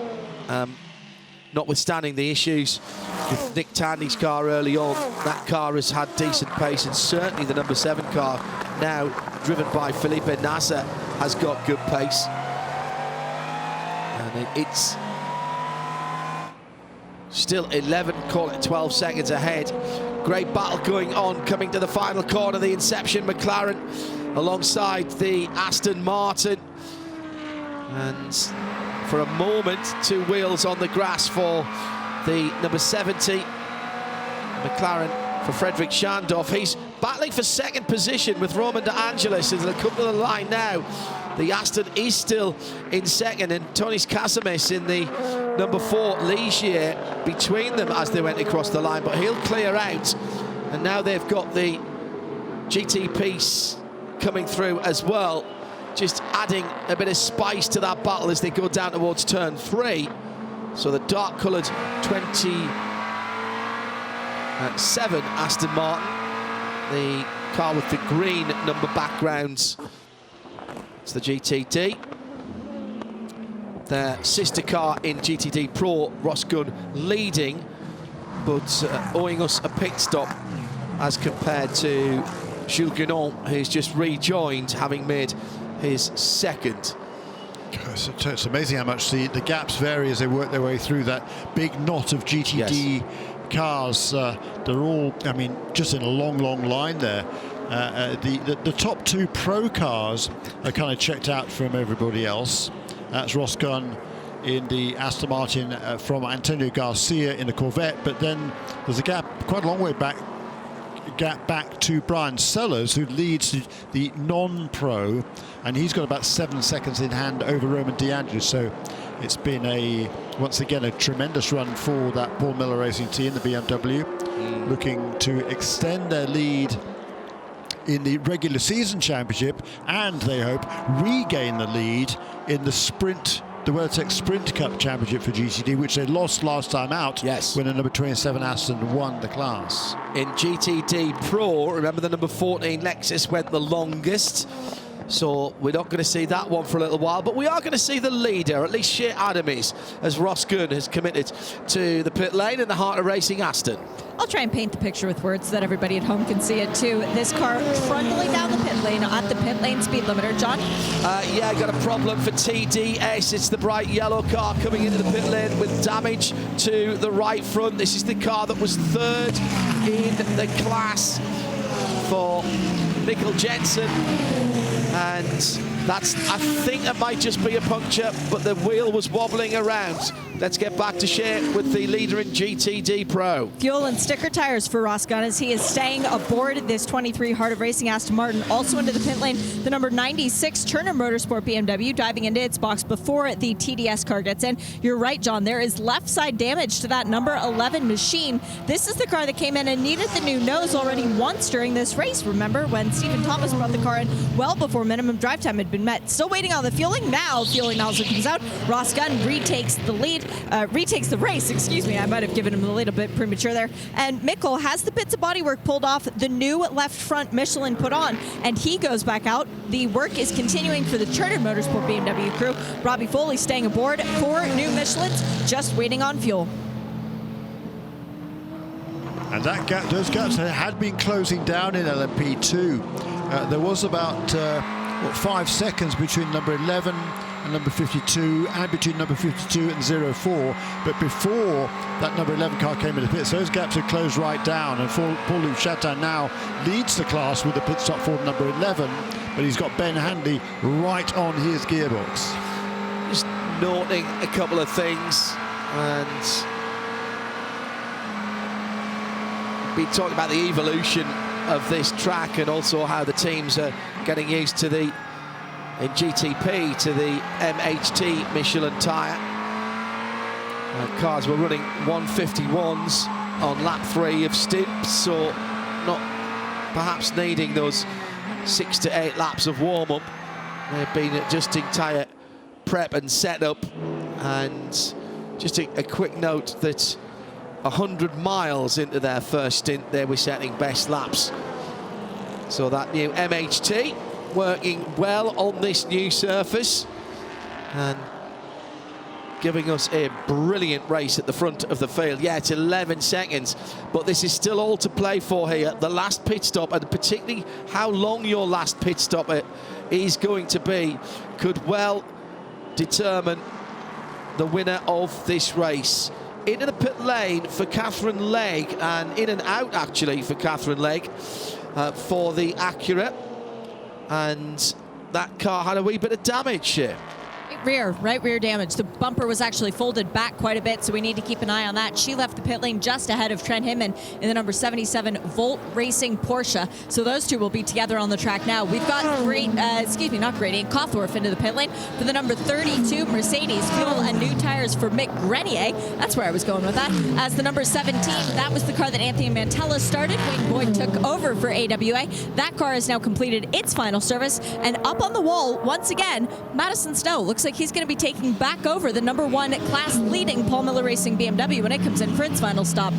Well, that's not a bad idea, actually, particularly if he's going to graduate to the Pro class, because he might have to finish some of the races next year. Just before we go into the next phase of this race, yes, we were talking during Mazda MX-5, the IMSA Mazda MX-5 races yesterday, the both of them, just how popular that championship is with Indy drivers, and I sort of thought about an idea of putting a whole load of Indy drivers in at the end of the season. Well, Paul Smith says, hang on, he says, I've got a brilliant idea for an end of IMSA event. How about the top WeatherTech series drivers in MX-5s? What do you think?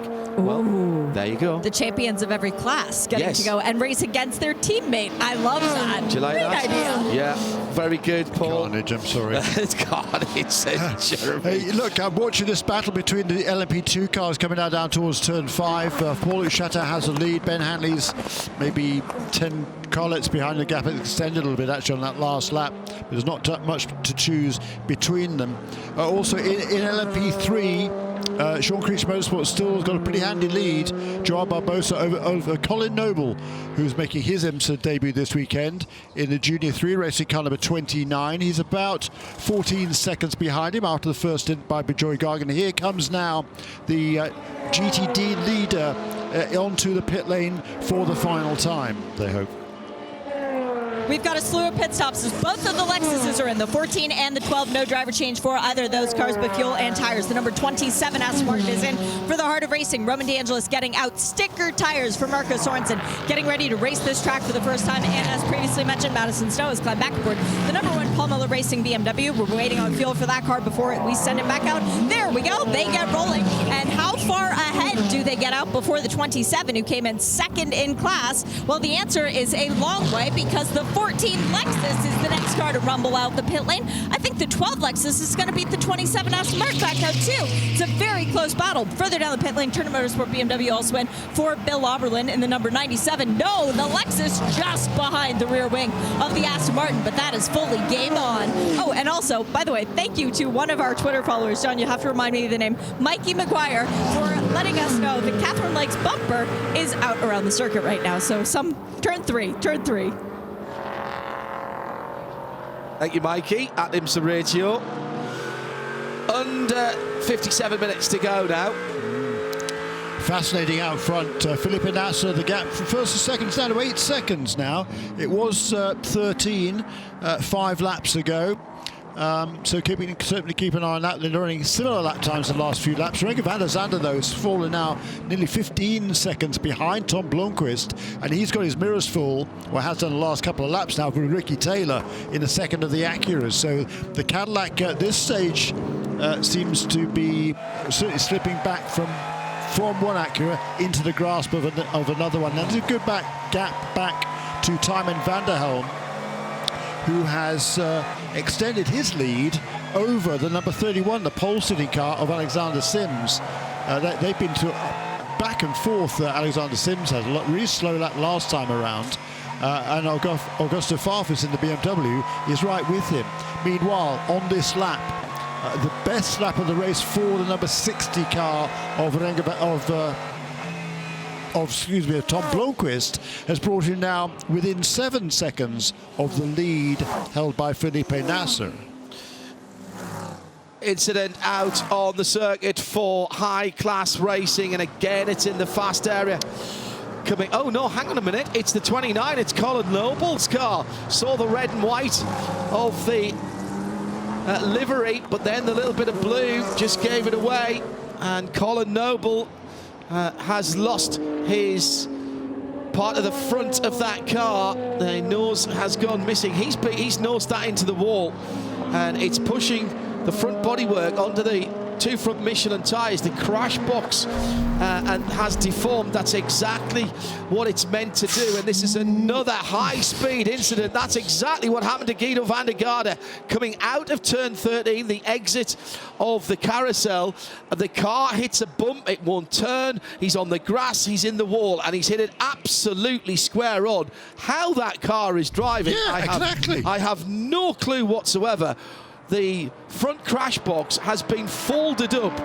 It's supposed to be sort of a rhombus shape at the front of that car, and it's absolutely fat. Shea Adam has the car coming in. We've got Rexy, the number 80 EO racing car as well. That's right opposite us, Shea, and I'm amazed that car has gone off after that sort of impact. Structural rigidity of these Ligier chassis, that is super impressive. We also had the 13 AWA car into the pit lane. They did a very good stop. Matt Bell turned around already. Into the pits now, the Pfaff Porsche coming in, fuel and tires. Patrick Pile expected to stay aboard. Now, I'm not expecting this number 29 car to retake the circuit. I'm very proud of them for making it back into the pit lane, though. And now we have had the 4, which is another one of the LMP3 cars, another one of the Ligier. It's Tony Kasmits again, off on his outlap. Gosh, what a weird day. Very weird day as well. That was at the kink after turn 3, bottom of the hill. And Jeremy put it in context when I was trying to identify some action areas at the start of our World Feed TV broadcast. Basically, how long is the track? 4.048 miles. That's your action areas right there, all of them, every yard of it. The bright green AO Porsche back out on the circuit, having made its pit stop right in front of us. Kai van Berlo, by the way, has also taken out the number 91 Kelly Moss Racing Porsche.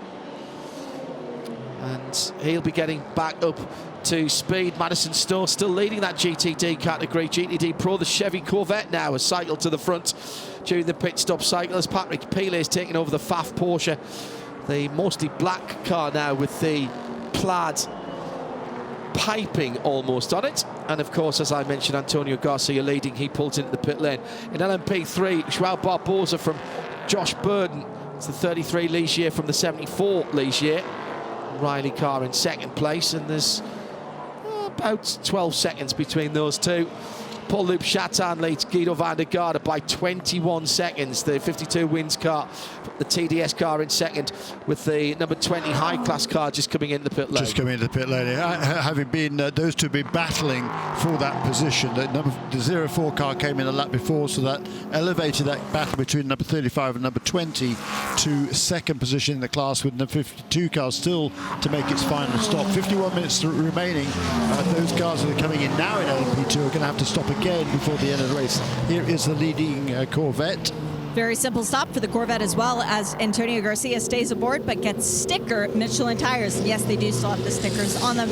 Waiting on the fuel at this point as Corvette Racing has completed the rest of the service, and Antonio is ready to go out and try and get his second ever win here at Road America. I thought that was wrong when I wrote it down, but no, the win in 2020 is his first. So that's kind of an interesting stat for Antonio. There's another stat that I would have lost money on. That is one of those, Shay. Thank you for that. Change for third position, then Ricky Taylor ahead of Renger van der Zande. He'd been closing in, and he's made that pass. Here, though, is a battle for the lead in GTD Pro. Turn 3, bottom of the hill. Corvette just getting out ahead of Ross Gunn. And when I say just getting out ahead, I mean by owner's manual width of Corvette or Aston Martin, but getting up the pace. The Aston trying to go around the outside. Cooler tyres for the Corvette down the inside at turn number 5, and prototype traffic as well coming through. I think that's the CrowdStrike car coming through. No, it's not. It's the Whelen Engineering Cadillac coming through at that point of the circuit, and that has pushed the 23 Heart of Racing Aston Martin offline and into the dirt. So that's a bit of a free kick there for the Corvette and for Antonio Garcia. And I would expect then that there'll be some quite choice language from Mr. Ross Gunn on the radio at the moment, because he was right there, prepared to take the lead, he thought, and had a really good run. Very fair racing by both of those drivers down into turn 5. Ross gets the car turned in, he stays on the track, that's fine. Going up to turn 6, the 24 BMW staying out of the battle there, I noticed, as the Whelen Engineering car goes through. So was there a little touch? No. There was just a bit of side-by-side action, and then the BMW of Augusto Farfus, the GTP car, who had a great view of that going up under the Corvette bridge. Now he's battling with that number 31 of Alexander Sims, who did get through in the Whelen Cadillac, and then he clears both of the cars. Yeah, I think that was pretty clear. He was trying to get alongside on the outside line, wasn't he, Ross Gunn, there up into turn 6, and just got in on the brakes a little bit too deep, a little bit wide. And obviously, once you're offline there, it's really, really tricky. I don't think there was any contact between the Aston and the Corvette. Totally that was agree. just cold tyres. You're trying to get those tyres up to temperature for Ross Gunn, and just lost. It's cost him several seconds and the lead in the class. Question from David Turner: where's the Iron Dames this GTP? This weekend they do the longer races here, so we'll see them back at Petit Le Mans at Michelin Road, Atlanta. Into the pit lane for Alexander Sims, and that's Pipo Derani getting back into the 31 Whelen Cadillac. It is. It was only a 10-minute minimum drive time for the 2 pro classes, but people will take this car to the finish. Timon Vanderhelm is the first car back out and rolling once again, though. So the Banana Boat, or the former Banana, it's still the Banana Boat, takes over ahead of both the 31 and the 24 BMW. But all 3 of those cars coming in very close together into the pit lane, all receiving almost the same service, save for the driver change for the 31. The 24 got fuel and tires as now into the pit lane comes the number 60. Meyer Shank Racing Acura. No driver change here, but they did hand Tom Blomqvist a drinks bottle with a straw, allowing him to take a sip of perhaps some colder water while he is waiting for the 4 tire change to complete. Those are very new tires as well, no stickers on them, but they are nice and shiny. As also into the pit lane, Renger van de Zanden, the 01 Cadillac. Let's see, is there a Sebastian Bourdais? Well, there is, but he's on the pit box and he is not going to be taking back over this car. These are also slightly scrubbed Michelins going on to the 01 Cadillac. Waiting on fuel and energy for the Acura. The timer is almost at 40, which is the minimum refueling time. It was 38 when he started to roll, so they had a little bit of room to play, but not too much with the Acura, which should now be good to the end of the race. P3 leader is in the pits as well. Joao Barbosa in the Sean Creech Motorsports car number 33 in 17th position overall, and he had a lead of about 15 seconds a couple of laps ago. That's the last time I looked over the, oh, actually, no, that was actually the number 29 car before it crashed. So he had about 16, 17 seconds of a lead over Josh Burden, who'd been doing a nice job in that number 74 car, filling in this weekend for Felipe Fraga, who's racing stock cars in Brazil. So it's this weekend Josh Burden who's been doing the long distance races for the Riley team, along with Gar Robinson in number 74. And recently tied the knots. Nuptials were performed. Gar Robinson flew down and back to attend the ceremony. Also, congratulations to our Joe Bradley and now Sam Burns, married up in Sunderland yesterday. So many of the RSL crew were up there. I thought we were going to get a running commentary in a World Feed stream at one stage, but unfortunately that didn't happen. Congrats to them. In for the leader, Felipe Nasser staying in Porsche number 7, Shea Adam, but here's the tactics playing out. Left side tires only for Felipe Nasser, and they're waiting on fuel. They could have done all 4 tires, actually. Had more than enough time, as in just ahead of them is the 10, Konica Minolta Acura for Ricky Taylor. 4 tires for that car as we wait for the service to finish for the Porsche. Now it rolls back out. The left sides were scrubbed, so that's interesting for the Porsche. Is very slow on the front straight. The 24 BMW right behind me. He's not going to make it back around. Find the orange overlap, Augusto. Find the orange overlap. Bo Barfield strived that in our drivers' meeting yesterday to say, if you have a problem on the track, do not stop on the track. Make it to an orange overlap area. He's missed 2, but he's still circulating very, very slowly. White flag at the start-finish line means not that it is the final lap, but there is a slow-moving vehicle, as Shea has mentioned. Don't understand that tactics from Porsche Penske Motorsport. They had time to put all 4 Michelins on to the leading car, more than enough time. Hearing from our production team up at Charlotte in NASCAR Productions, a loss of power for He's not going to park it there, is he? That is really, really not good sportsmanship from Philippe Eng. I understand that he wants to get the car back, but he's got a whole 4 miles, and there was at least a couple of overlaps that he went through. Oh, he's got it going again. Hang on. Just if you get a bit of momentum, you can at least coast down the hill and get it out of the way. Left-hand side of the track here. He's got power now. He's got power now. He's done a Control-Alt-Delete, hasn't he? If he gets over to the left-hand side of the track now, if the car splutters again, there's a cutout there. No, it's going. All right, I take it all back, Philippe. He was getting some word from the team, presumably. The old 3-fingered salute, perhaps. He's not up to speed. There's no way that the electric motor will make it round a full lap. The visor is open. He's chugging along, and it doesn't look comfortable. He's watching both of his mirrors as he tries to make it back to the pit lane. He will not want to shortcut into the back of the pits because that would lose him a lap. Just coming down to the far side of the circuit last time around, as it was coming to the end of the lap, last time around, he just struggled to get out to turn 14, and as he came up to the top of the hill, there seemingly was no power there. He just passed the pit lane entry, but that car is moving perhaps on limp home mode and not much else. Well, he's got engine power. We can hear the V8 from the onboard. He is being super careful with where he puts that car on the track, looking in the rear view mirror, which is actually a camera that points backwards, but it's in the normal place of a rear view mirror. It's not revving. I think he's probably in second or third, but not much more than that. Now, if he's not going to get that car back under its own steam, it's all uphill after Canada corner. Do you know what? That's running better now. He's got a few more revs. They haven't. Where was that car last in the pits, Jeremy? Which one? The 24 BMW, Philip Egg? Oh, it just come out. Okay, just so a lap or so ago, yeah. Okay. 42 minutes to go. That was his outlap when it slowed coming up the hill. Thank you. Again, that started as far back as turn 5 on that lap, just hearing from our eyes around the corner, thanks to Philly.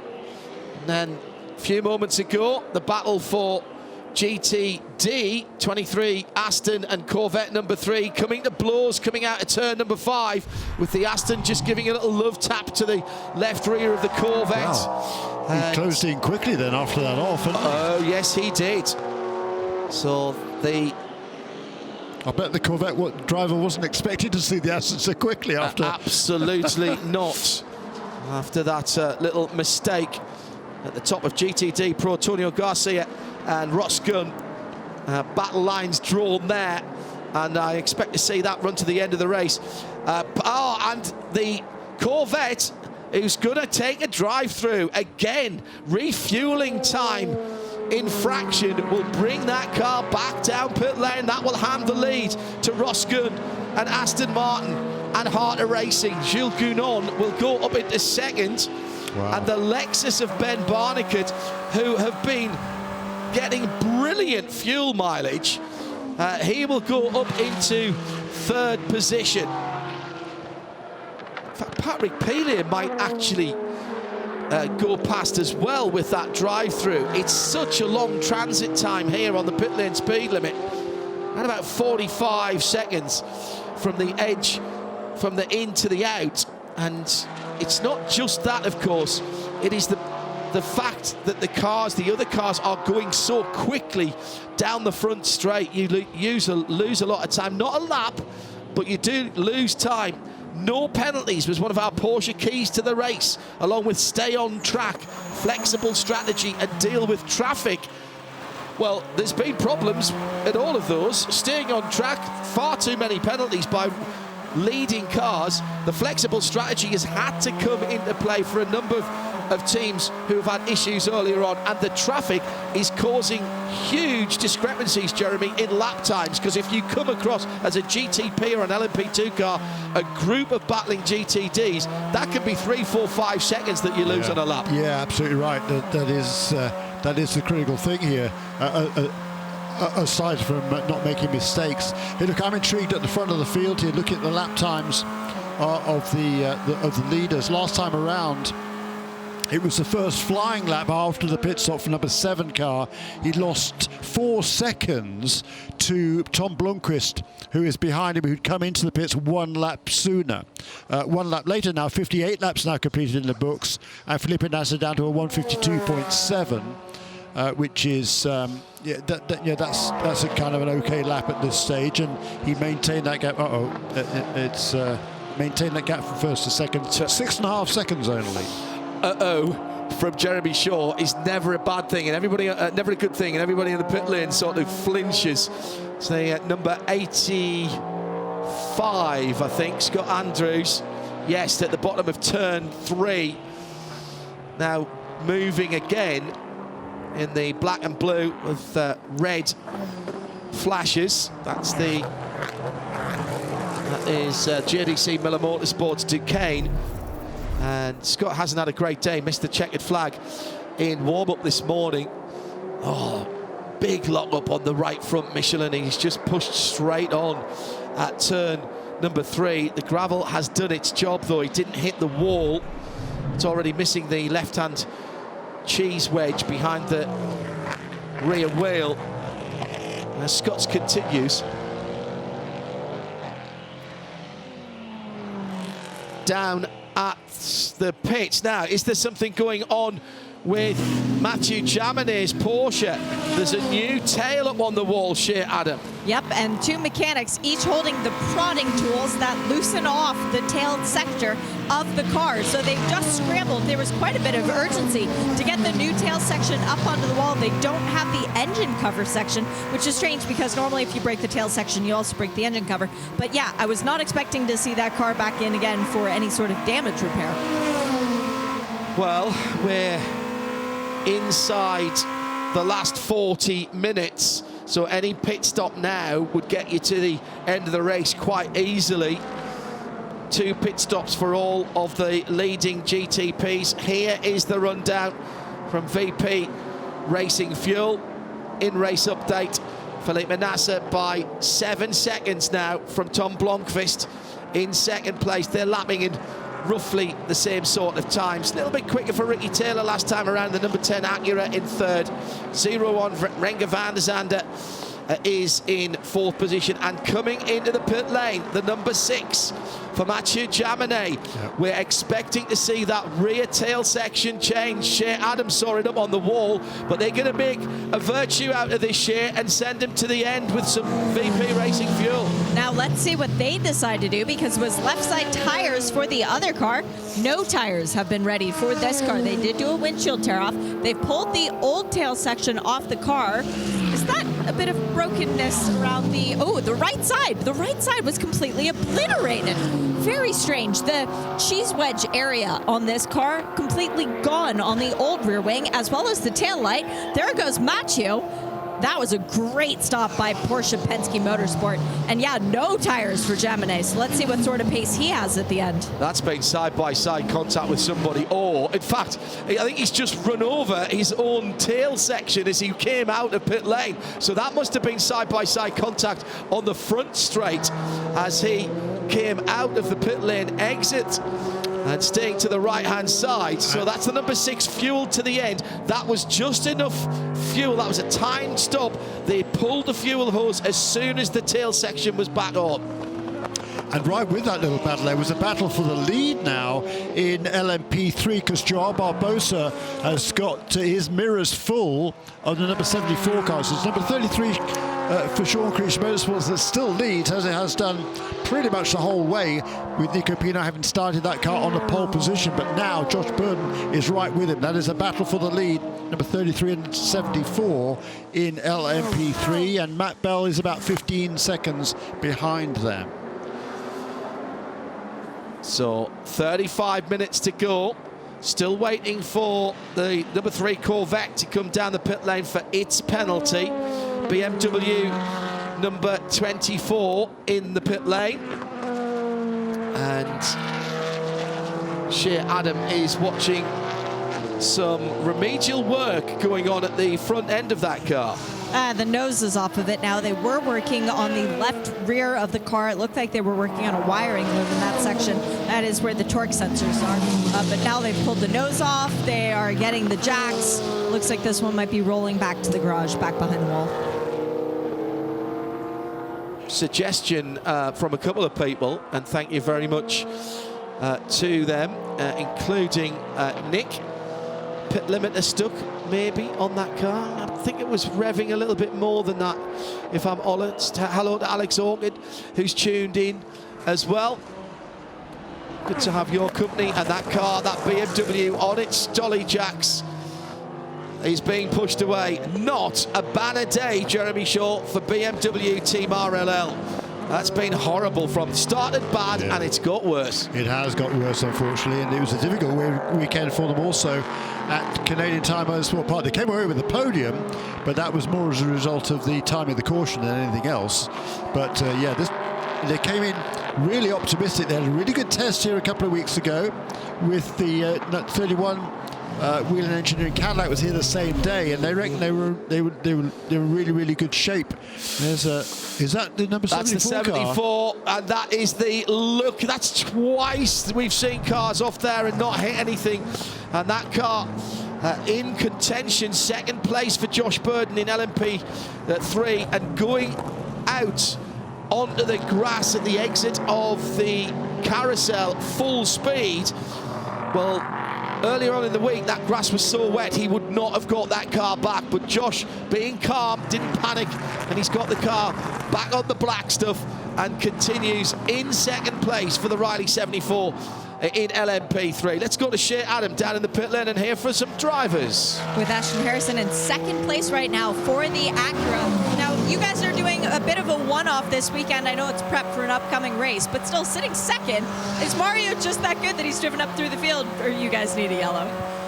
Yeah, Mario's excited to have driven back up through the field, but yeah, yellow would be nice. I'm sure we're not the only team out here waiting for one to pop up. So just trying to be patient and see how the race unfolds for us. But yeah, to be back with Acura and Shocky's journey has been nice, and to be running second is a reward for the team for having rebuilt this chassis. So I'm really proud of them for that. How much have you learned about this track through the practice, qualifying, and race today that you can put in your back pocket?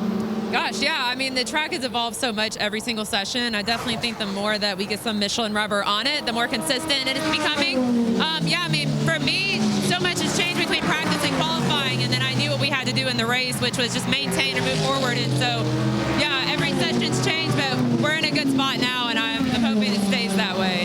Thanks, Ashton. Good luck. Thank you so much. And John, very astute drivers up on the pit box for teammates for the endurance races. Danny Formal and Kyle Marcelli. They have a race coming up immediately after this one. They're learning everything they can from what's happening in GTD. Just wondering, says Nigel Dobby, was that number 6 Porsche right rear damage a result of the earlier puncture? That's a good call, actually. Thank you, Nigel, for that. Out in front for the number 7 Porsche. And Felipe Nasser with her 7.7 second lead. One BMW goes behind the wall, but balance is restored as the 25 has come out from behind the wall. Nick Yellerly will take that car out onto the track. John Doonan, president of IMSA, joins us in the IMSA Global Broadcast Centre. Good afternoon, Mr. D. How are you? I'm doing excellent. Good afternoon, and good afternoon to all the fans around here. They've done it as a fan group.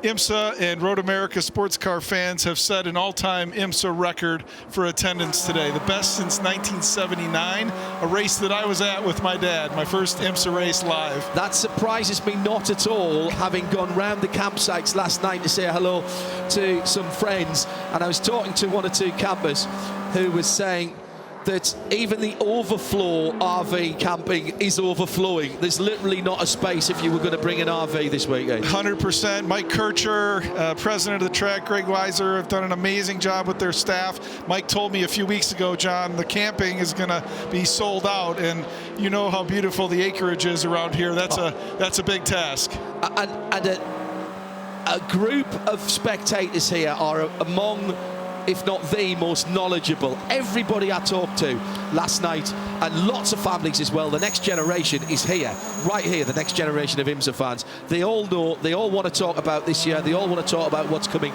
next year. There's a great anticipation, John. There sure is, and you're right. On that grid walk this morning, I saw tons of families. You see people walking their dogs on the ground. I mean, it's the National Park of Speed is what they call it, and as you know, I've been coming here since I was 6 weeks old, and so it's always a special return here to Elkhart Lake and to Road America. Let's talk a little bit about next year, John, because the state of the sport will get, actually going back to its traditional IMSA time at Motul Petit Le Mans, and we'll be talking about that later on in the year. But the schedule for next year, for the most part, and for the most part of the series that IMSA is running and administrating for 2024 is out. Some headline news is that we're getting, we'll hit that first, we're getting 5 Michelin Endurance Cup races. Yeah, absolutely. We're thrilled, of course, to return to our traditional spots on the Michelin Endurance Cup, the Rolex 24 at Daytona, the Sebrings Mobile One 12-hour in March, of course, back to Watkins Glen for the Salem 6-hour at the end of June. A new 6-hour race at the Indianapolis Motor Speedway next September. And, of course, the season finale, Motul Petit Le Mans at Michelin Raceway Road Atlanta. So really excited to add that fifth. But, you know, you're going back into traditional slots to the iconic venues at Long Beach. Back to the streets of Detroit for the Chevrolet Grand Prix. Of course, back here to Road America. Back to Canadian Tire Motorsport Park in July. And, of course, the beautiful hills of VIR in August. And adding, right, let's talk about a couple of changes, because we're adding back in Mid-Ohio, which is taking a year out, and it will be IMSA Michelin Pilot Challenge that headlines there. I've got to tell you, talking to people in the paddock, and I strongly believe that the Pilot Challenge should have at least one headline event every year.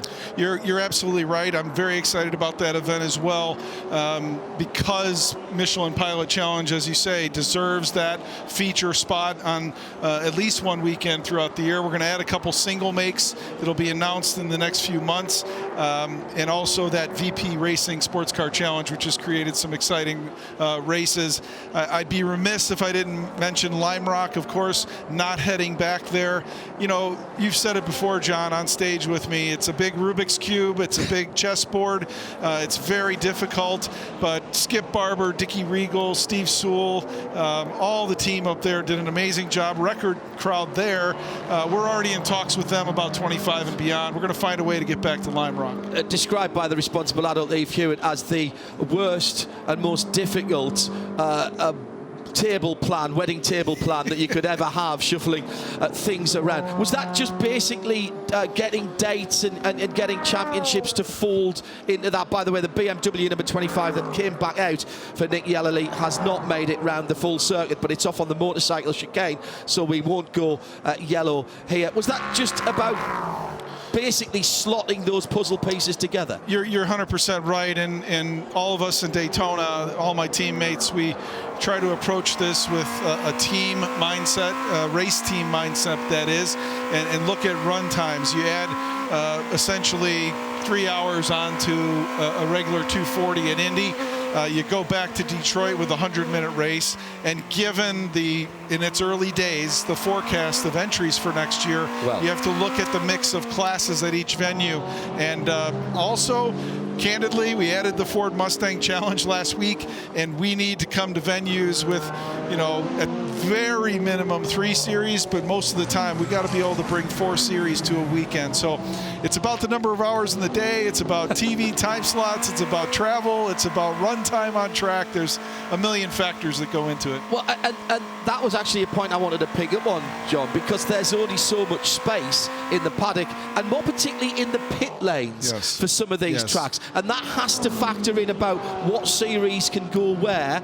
I know there's been talk about no GTP at Canadian Tire Motorsport Park. LMP2 will headline there. We had Richard Dean from United Autosport in here earlier on, really excited about doing the full season. Where was that balancing act for that decision to have to be made? I know that wasn't made lightly. Unless you have a drawing for a double-decker pit lane, you're exactly right. That's the first sort of checkbox. You can only fit so many safely on pit lane, so we're very sensitive to that. Of course, the paddock, as you mentioned, and also, you know, the sheer numbers of the forecast right now have led us to, for the first time ever, open entries this coming Tuesday for the 2024 season. And that would normally be when, John? October, usually. So it's an opportunity for the teams to have a longer runway of planning, to put packages together, to put deals together with corporate partners and drivers. And then, of course, it helps us, of course, for planning of all those factors, pit lane, paddock, and actual space on track. You're dealing with absolutes in some respects in terms of space, when you are dealing with projections in terms of entries. That's never easy. You're also dealing with absolutes in terms of how many weekends and where they are in the year.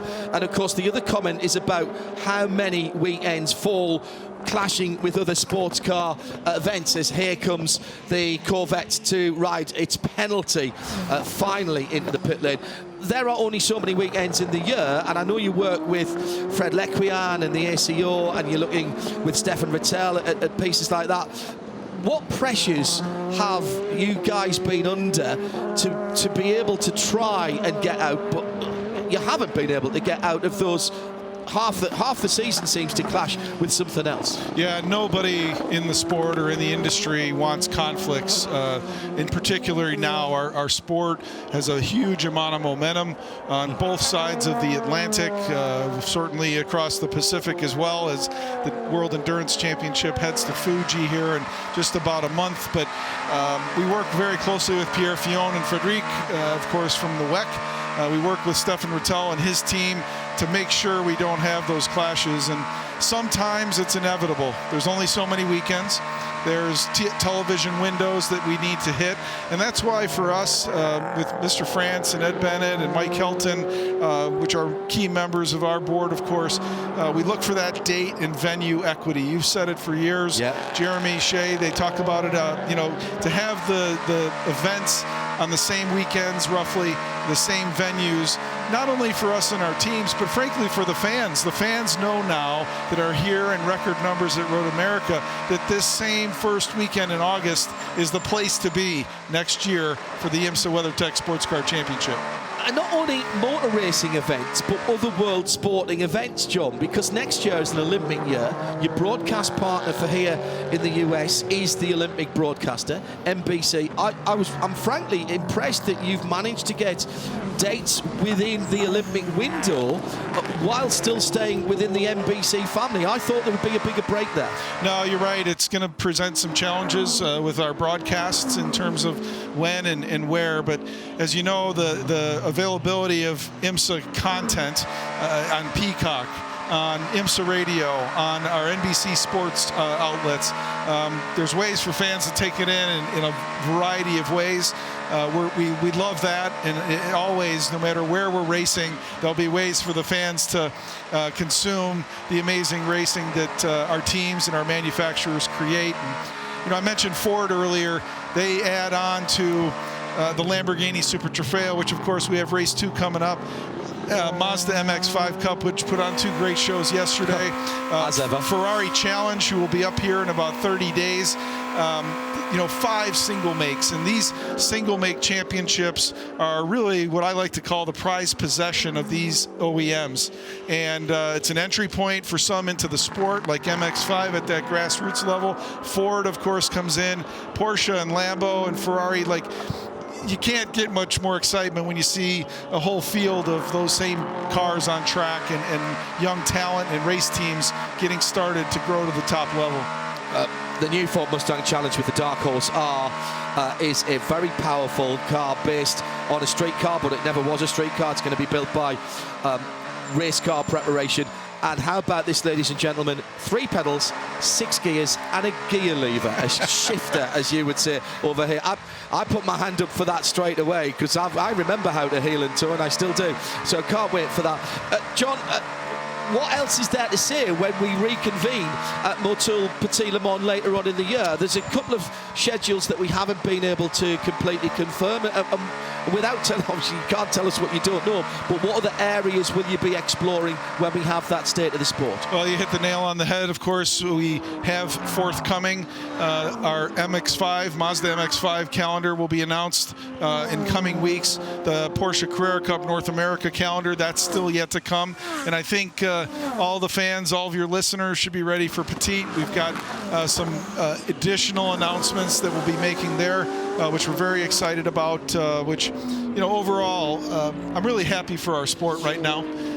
The stability that we have in our schedule, in our partnerships, and certainly in this amount of OEMs that have decided to use this as a platform, we're really in a neat place. IMSA, more eye than ever before, more international than ever before. This world's feed TV is going out to Australia, New Zealand, South Africa, the UK, Europe, and beyond. And with new manufacturers coming in, let's just remind everybody how important that international audience is. Up 30% last year from your figures, crowd. which is great. The crowd here is massive. The international component, John, talk about that. You're sewn up here for next year for sure with NBC, who've been a great partner for you. But let's talk about that international component and the people who at 7 o'clock in the evening, 6:30 in the evening, or 7:30 in the evening in Europe are watching and listening now. That's still an important part, particularly with the new manufacturers that are coming in. There's no doubt. I mean, we had a news release several weeks back. Hundreds and hundreds and hundreds of millions of people have that availability of IMSA content globally. Of course, as you mentioned, all the outlets here domestically. You look at our whole paddock, the diversity that you see of about 40% of our hard card holders, our IMSA members, participants, team members, drivers come from outside the U.S. and they have cheering sections back home, watching them compete here in the States or up in Canada. And so we are about that global distribution. We're proud of the fact that we have so many global brands here running with us. And so we need to provide that opportunity for fans to take in this action all over the world. Congratulations for getting it together at this stage of the year. Never an easy thing to do, and we wait with bated breath, Mr. Doonan, about what you're going to tell us and what excitement you bring us by the time we get to Michelin Raceway Road, Atlanta and Motul Petit Le Mans. Well, we appreciate you and your staff and everybody that spreads the word, all the fans for tuning in. It's absolutely our pleasure to try to deliver what we believe is the best endurance sports car racing, certainly in North America and thanks to Convergence around the world. And we're really excited for the championship battles that are heating up here in the final few events. We head to beautiful VIR next. Then, of course, the Indianapolis Motor Speedway, and then Michelin Raceway Road Atlanta, which, as you and Jeremy and I sat in that booth last year with just 10 minutes left in the race, I was giggling because you cannot predict what's going to happen. But fans, enjoy the end of the finish. Thanks for giving me an opportunity to continue to share with you all, and we'll see you here in a few weeks at beautiful VIR. Cheers. Thank you, John. President of IMSA, John Doonan. And the battle at the front of the field is heating up, down now to just 4 seconds, Jeremy Shaw. First time since lap 14 that the gap's been anything like that low. The Felipe Nasser's doing some pretty good laps when he's in clear traffic. Of course, that car only took on left side tyres during its pit stop. Number 60 car took on 4 fresh tyres, and a little bit farther back, still running at an excellent 5th place. Tymon van der Helm, by the way, in that number 5 car for JDC. Miller Motorsports has just had his best lap of the race at a 50.2. That's a fine effort. But there's lots of traffic all the way around here. There's so much going on.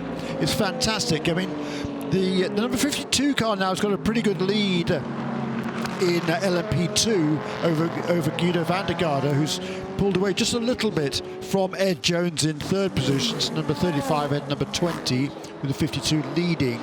LMP3, however, a couple of laps ago, there was a change for the lead because Josh Bird was able to get past Joao Barbosa. So number 74, Riley car, winner here last year, is back in the lead of that class now with Joao Barbosa for Sean Creech Motorsports bundled down to 2nd position. In GTD Pro, finally, a couple of laps ago, number 3 Corvette served its penalty, so it's fallen I've got back. news on that. They were actually arguing their case with IMSA because they felt there might have been a sensor issue which misreported their fueling time. Aha, there you go. So they finally relented on that one, made the stop, and now Ross Gunn leads again. He's got a pretty handy lead over Jules Gounon in the number 79 Mercedes, but Gounon now has the Lexus of Ben Barnicat right on his tail. He's closed right in. Madison Snow has been running right with the Lexus as well, leading in GTD by about 7 seconds over Mario Farbacher's doing just a brilliant job having taken over from Ashton Harrison, who did a really good first stint. Really good. Number 93 Racers Edge car. VP Racing in race update. Shea Adam starting to see some movement on the wall for the GT teams. The gloves were just put on for the number 79. That's the WeatherTech Racing Mercedes. Now, we did think that they came in for their final stop a bit soon, and we know that the 93, that's the Racers Edge Acura, that they need a little bit of help. But there's some movement down here. The battle for the lead on track, though, John, that's really starting to heat up. Certainly is. Tom Blomqvist has got the hurry up from the team. The MSR 60 Acura now just under 2 seconds away from Felipe Nasr. That was the car, Jeremy, wasn't it? They only took the 2 tyres, the number 7. Yep. And I don't know why, because they had plenty of time. There may be something that we've missed there, and maybe it was to do with the balance of the car. I honestly don't know, but his lap times have not been bad. No. I mean, time degradation is not high at all, it seems, on the GTP cars. Just ahead of them on the road, by the way, there's a super battle going on between 2 more of the Porsches. Matthew Jaminet and Harry Tinknell are locked in battle. That number 59 car, the Proton competition WeatherTech car, running really, really well now. It struggles at the end of the stint, I think, that car, because it did have good speed, and then it dropped away a little bit at the end of its stint. It fell away so did the number 5, stage, to be honest. Yeah, but now, I mean, he's closed in on the number 6 car, and that's a super little battle, and right ahead of the race lead, the overall leader. And the other Porsche customer car, the number 5, Tymon van der Helmer driven car, that's just done its fastest lap of the race last time around. Yeah. So he's got his head down and chasing as well. This is not over. A dozen minutes to go here, and the lead goes back out to 2.2 seconds between Nasr and Blomqvist. Yeah, and talking of Van der Helm, that the gap from him to Renger van der Zande is this time around to 18 seconds. Yeah, but it was 30 seconds only about 4 or 5 laps ago. Yeah, he's really got the hurry up, hasn't he? And he's pulling away rapidly from the car that was on the pole, Pipo Derani. 24 seconds, the gap from number 5, number 31. 6 laps ago, it was 14 seconds. Remarkable effort by that JDC Miller Motorsports team, I reckon, in that 5th position. Top 3 cars are the only cars that have done sub 150 laps as well, actually. The 7 Porsche for Porsche Penske Motorsport, the 60 MSR Acura, and the 10 Wayne Taylor Racing with Andretti Motorsports Acura, all down in the 149s. The WeatherTech car is in the pits. It is indeed. The GTD Pro. That was the car that stopped first. Shulkin on about 11 minutes short. This is just going to be a splash and go. It might not just be a splash and go. They've got tires behind the wall ready to receive him. Also into the pit lane, Mario Farnbacher for Racer's Edge. Yes, indeed, just a splash and go. Cleaning out a bit of grass from the grill as well. We're at about 9 seconds worth of fuel added to that 79 WeatherTech Racing Mercedes as that car now rumbles back out. Now the 93 hits its marks. 3, 4, 5, 6, 7, 8, 9 seconds for them as well as Mario goes back out. So close. It also was the number 20. That's the high-class racing prototype. Started by Dennis Anderson, taking to the checkered flag by Ed Jones, I believe it is this weekend. And share your first thoughts on the BDO Nose Strategy Award. It's tough. We've had clean racing for such a long time, and there are many teams there who are still working the numbers. Gary Davis with Myers Shank Racing, because he's the guy on the box. We know that he's seeking new employment at the end of the season, as was told on SportsCar 365 a couple of days ago. But he's the one who calls strategy for this team. They didn't qualify particularly well, but man, they've raced well, and I think part of the reason they've gotten there has been their pit stops. in fair point. They're still in with a chance of the lead. We'll ask Jeremy in a moment. Can be from any of the 5 classes. Just on 2 seconds that lead. 4 seconds between Guido van der Garde and Louis Delatraz in the battle for second and third in LMP2. Looking at the smaller numbers on the timing screen, where there are tight battles through the field. GTD has a number of them for positions just off the... Actually, no, there's a battle going on there for the 3rd spot on the podium. Michael Grenier for the number 32 Korthoff AMG has got about 4 seconds on Robbie Fawley. Robbie trying to close in the 96 Turner BMW. So still some positions to be disputed before the end of this race. Not the end of our excitement today. We've got Lamborghinis to come, and then the IMSA Michelin Pilot Challenge finishes off this Sunday. So stay with us in sound and vision. We'll try and squeeze in a little Michelin Pilot, Michelin post-race tech after this one. What a run for both the Aston Martin and the Lexus RCF GT. I'm leaning towards that Lexus as possibly one of my thoughts for BDO No's strategy, because they've been running their own pace all the way through. They weren't at the sharp end of GTD Pro, but they have found themselves in contention with 7, call it 8 minutes to go. Yeah, for me, I mean, no one's done anything really outlandish in terms of strategy from my perspective, other than the gamble, it seems to me, by the number 7 car. Is that going to come back to home and just take it on those left side tyres? Because, as you say, they certainly had plenty of time. Maybe they didn't have enough tyres. But for the first time now since very, very early in this race, less than 2 seconds separate the top 2 cars. I mean, for me, John, JDC Miller Motorsports to be running in 5th position in that privateer Porsche. Yeah, I think particularly that it's kind of their home track from neighbouring state from Minnesota. Look, I think they've done an absolutely superb job. I think my vote might be for them at this stage. With 7 minutes to go, however, things could change. Yeah. Jeremy Shaw, John Hindhaugh in the IMSA Global Broadcast Centre, just about 2 cars lengths over the black, white and yellow stripe at the start-finish line. Shea Adam in the pit lane as we move into the last 6 minutes of racing. So for the leaders, we are talking about 3, possibly 4 laps. The leader at Canada Corner, working lap number 76. We've had quite a quick race here, Jeremy, as well, with only a couple of short interruptions. So are we looking at a potential distance record here? I don't think so, but I honestly don't. I think we've had a full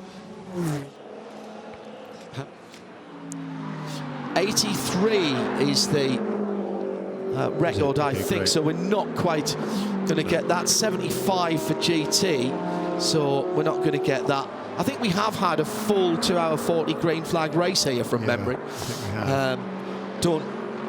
Don't strap me to a chair and beat me if I get that one wrong, but I think we have, and I certainly can't remember offhand. It was only 64 laps last year, though, for the win last year. We've already done 76, and we've still got 5.5 minutes remaining. Yeah, there was rain last year, of course, in the race.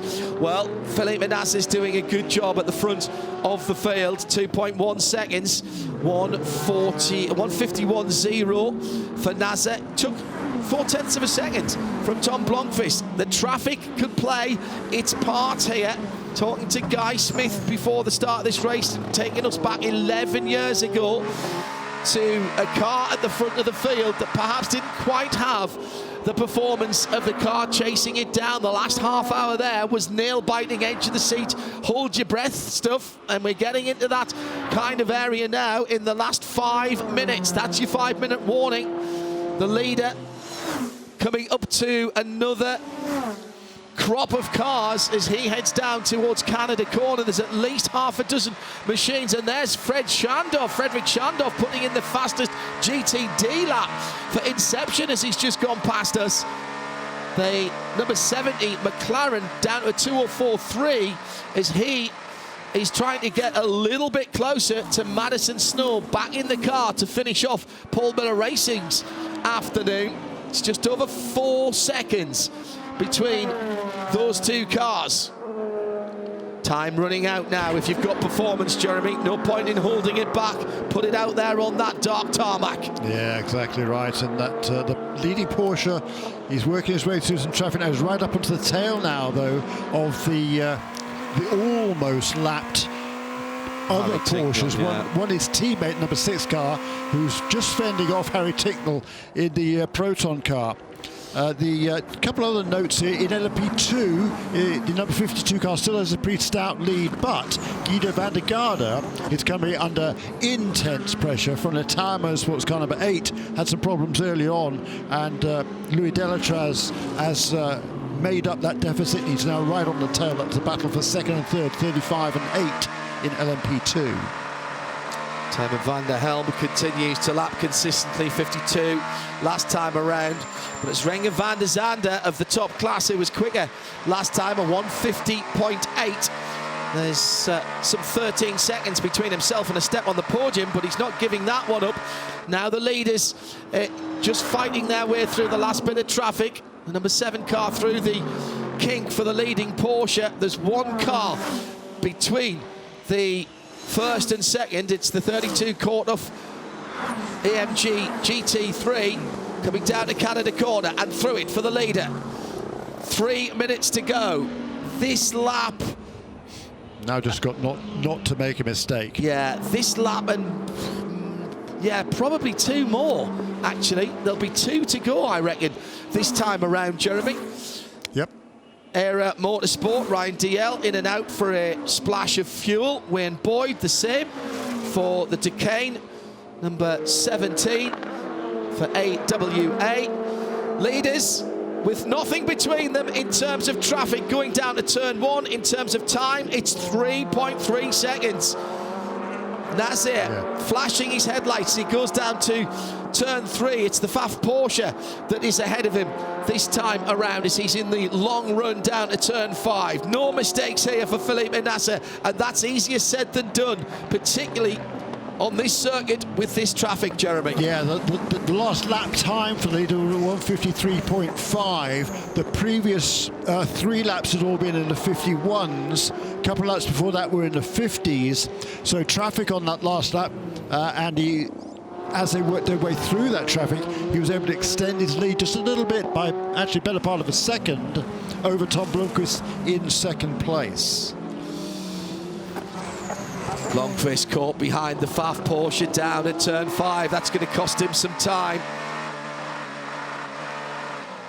So through the carousel, he can't get around. He hasn't got enough grip now with the tyres at the end of the stint. He hasn't got enough grip to go around the outside, and that will be a time loss for the second position. Shea Adam on the pit lane with a car in strife down the front straight. The 0-4 the last time around, John, that's the CrowdStrike by APR car that started on pole position, came by, no power. He is going to make it around, but coming into the pit lane for fuel. And I just heard Catherine Legg in the number 66 Gradient Racing Acura, absolutely 0 input from the internal combustion engine. She was dead stick, so I'm wondering if she's doing a control alt delete to try and make it back around. This was much tighter on fuel than many of these teams anticipated.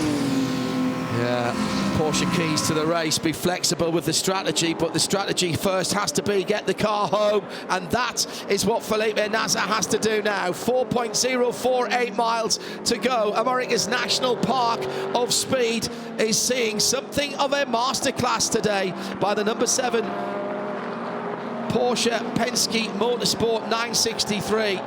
Their team have been absolutely perfect to this point, with the number 59 Harry Tinknell driven Porsche ahead, in some ways sort of running interference for the leader because he's waking up those lap cars as he goes through. It's almost like a running back ahead of the or a fullback in front of the tailback as he goes through the traffic.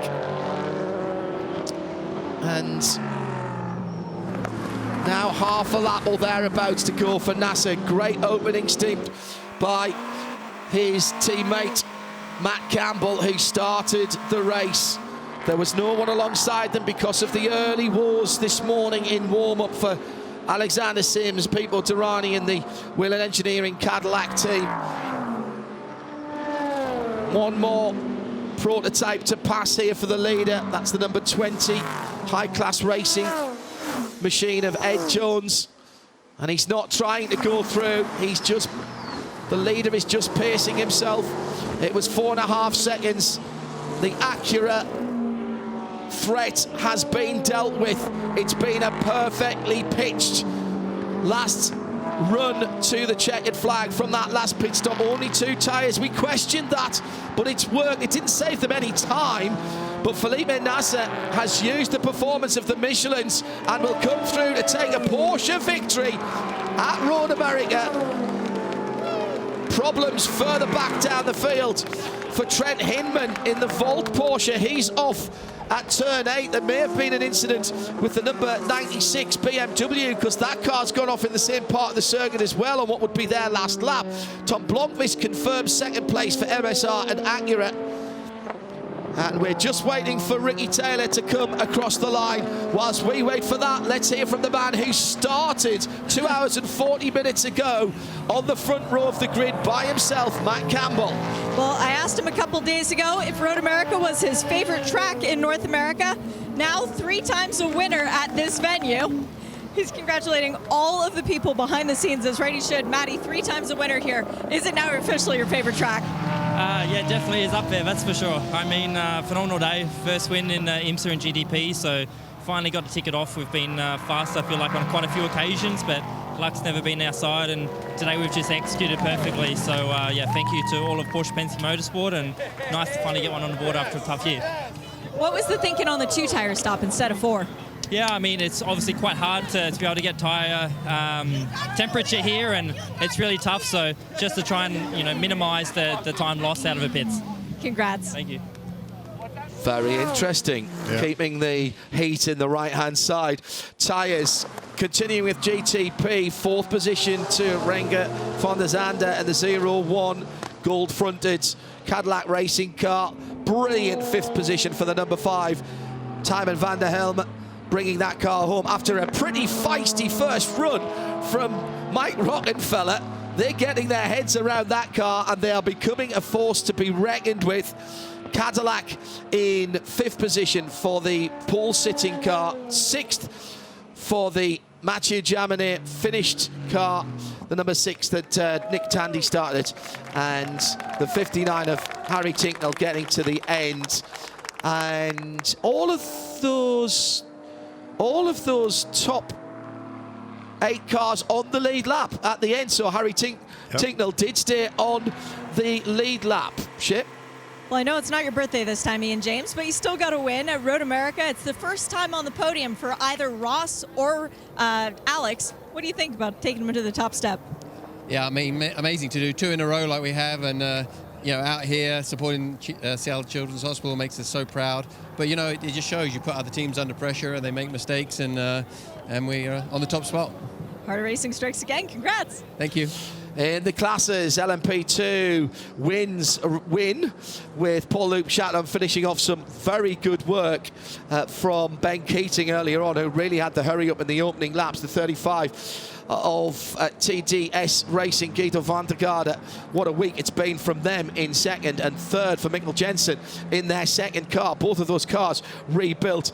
And the 2 cars that I mentioned have, I think, run out of fuel. The 96 Turner Motorsport car is out of fuel, and either it's slowing down lap, it might not have even got to the checkered flag. Just checking the timing and scoring, and that car stranded out on the far side of the circuit coming down towards the kink. And I also think that the went onto the Lexus right at the end as well. Yeah, that one Number dropped 14 right away. car. Dropped right away, Jeremy. Good call. Yeah. Still finished second in class, Yeah. ahead of the Corvette because of that late race penalty.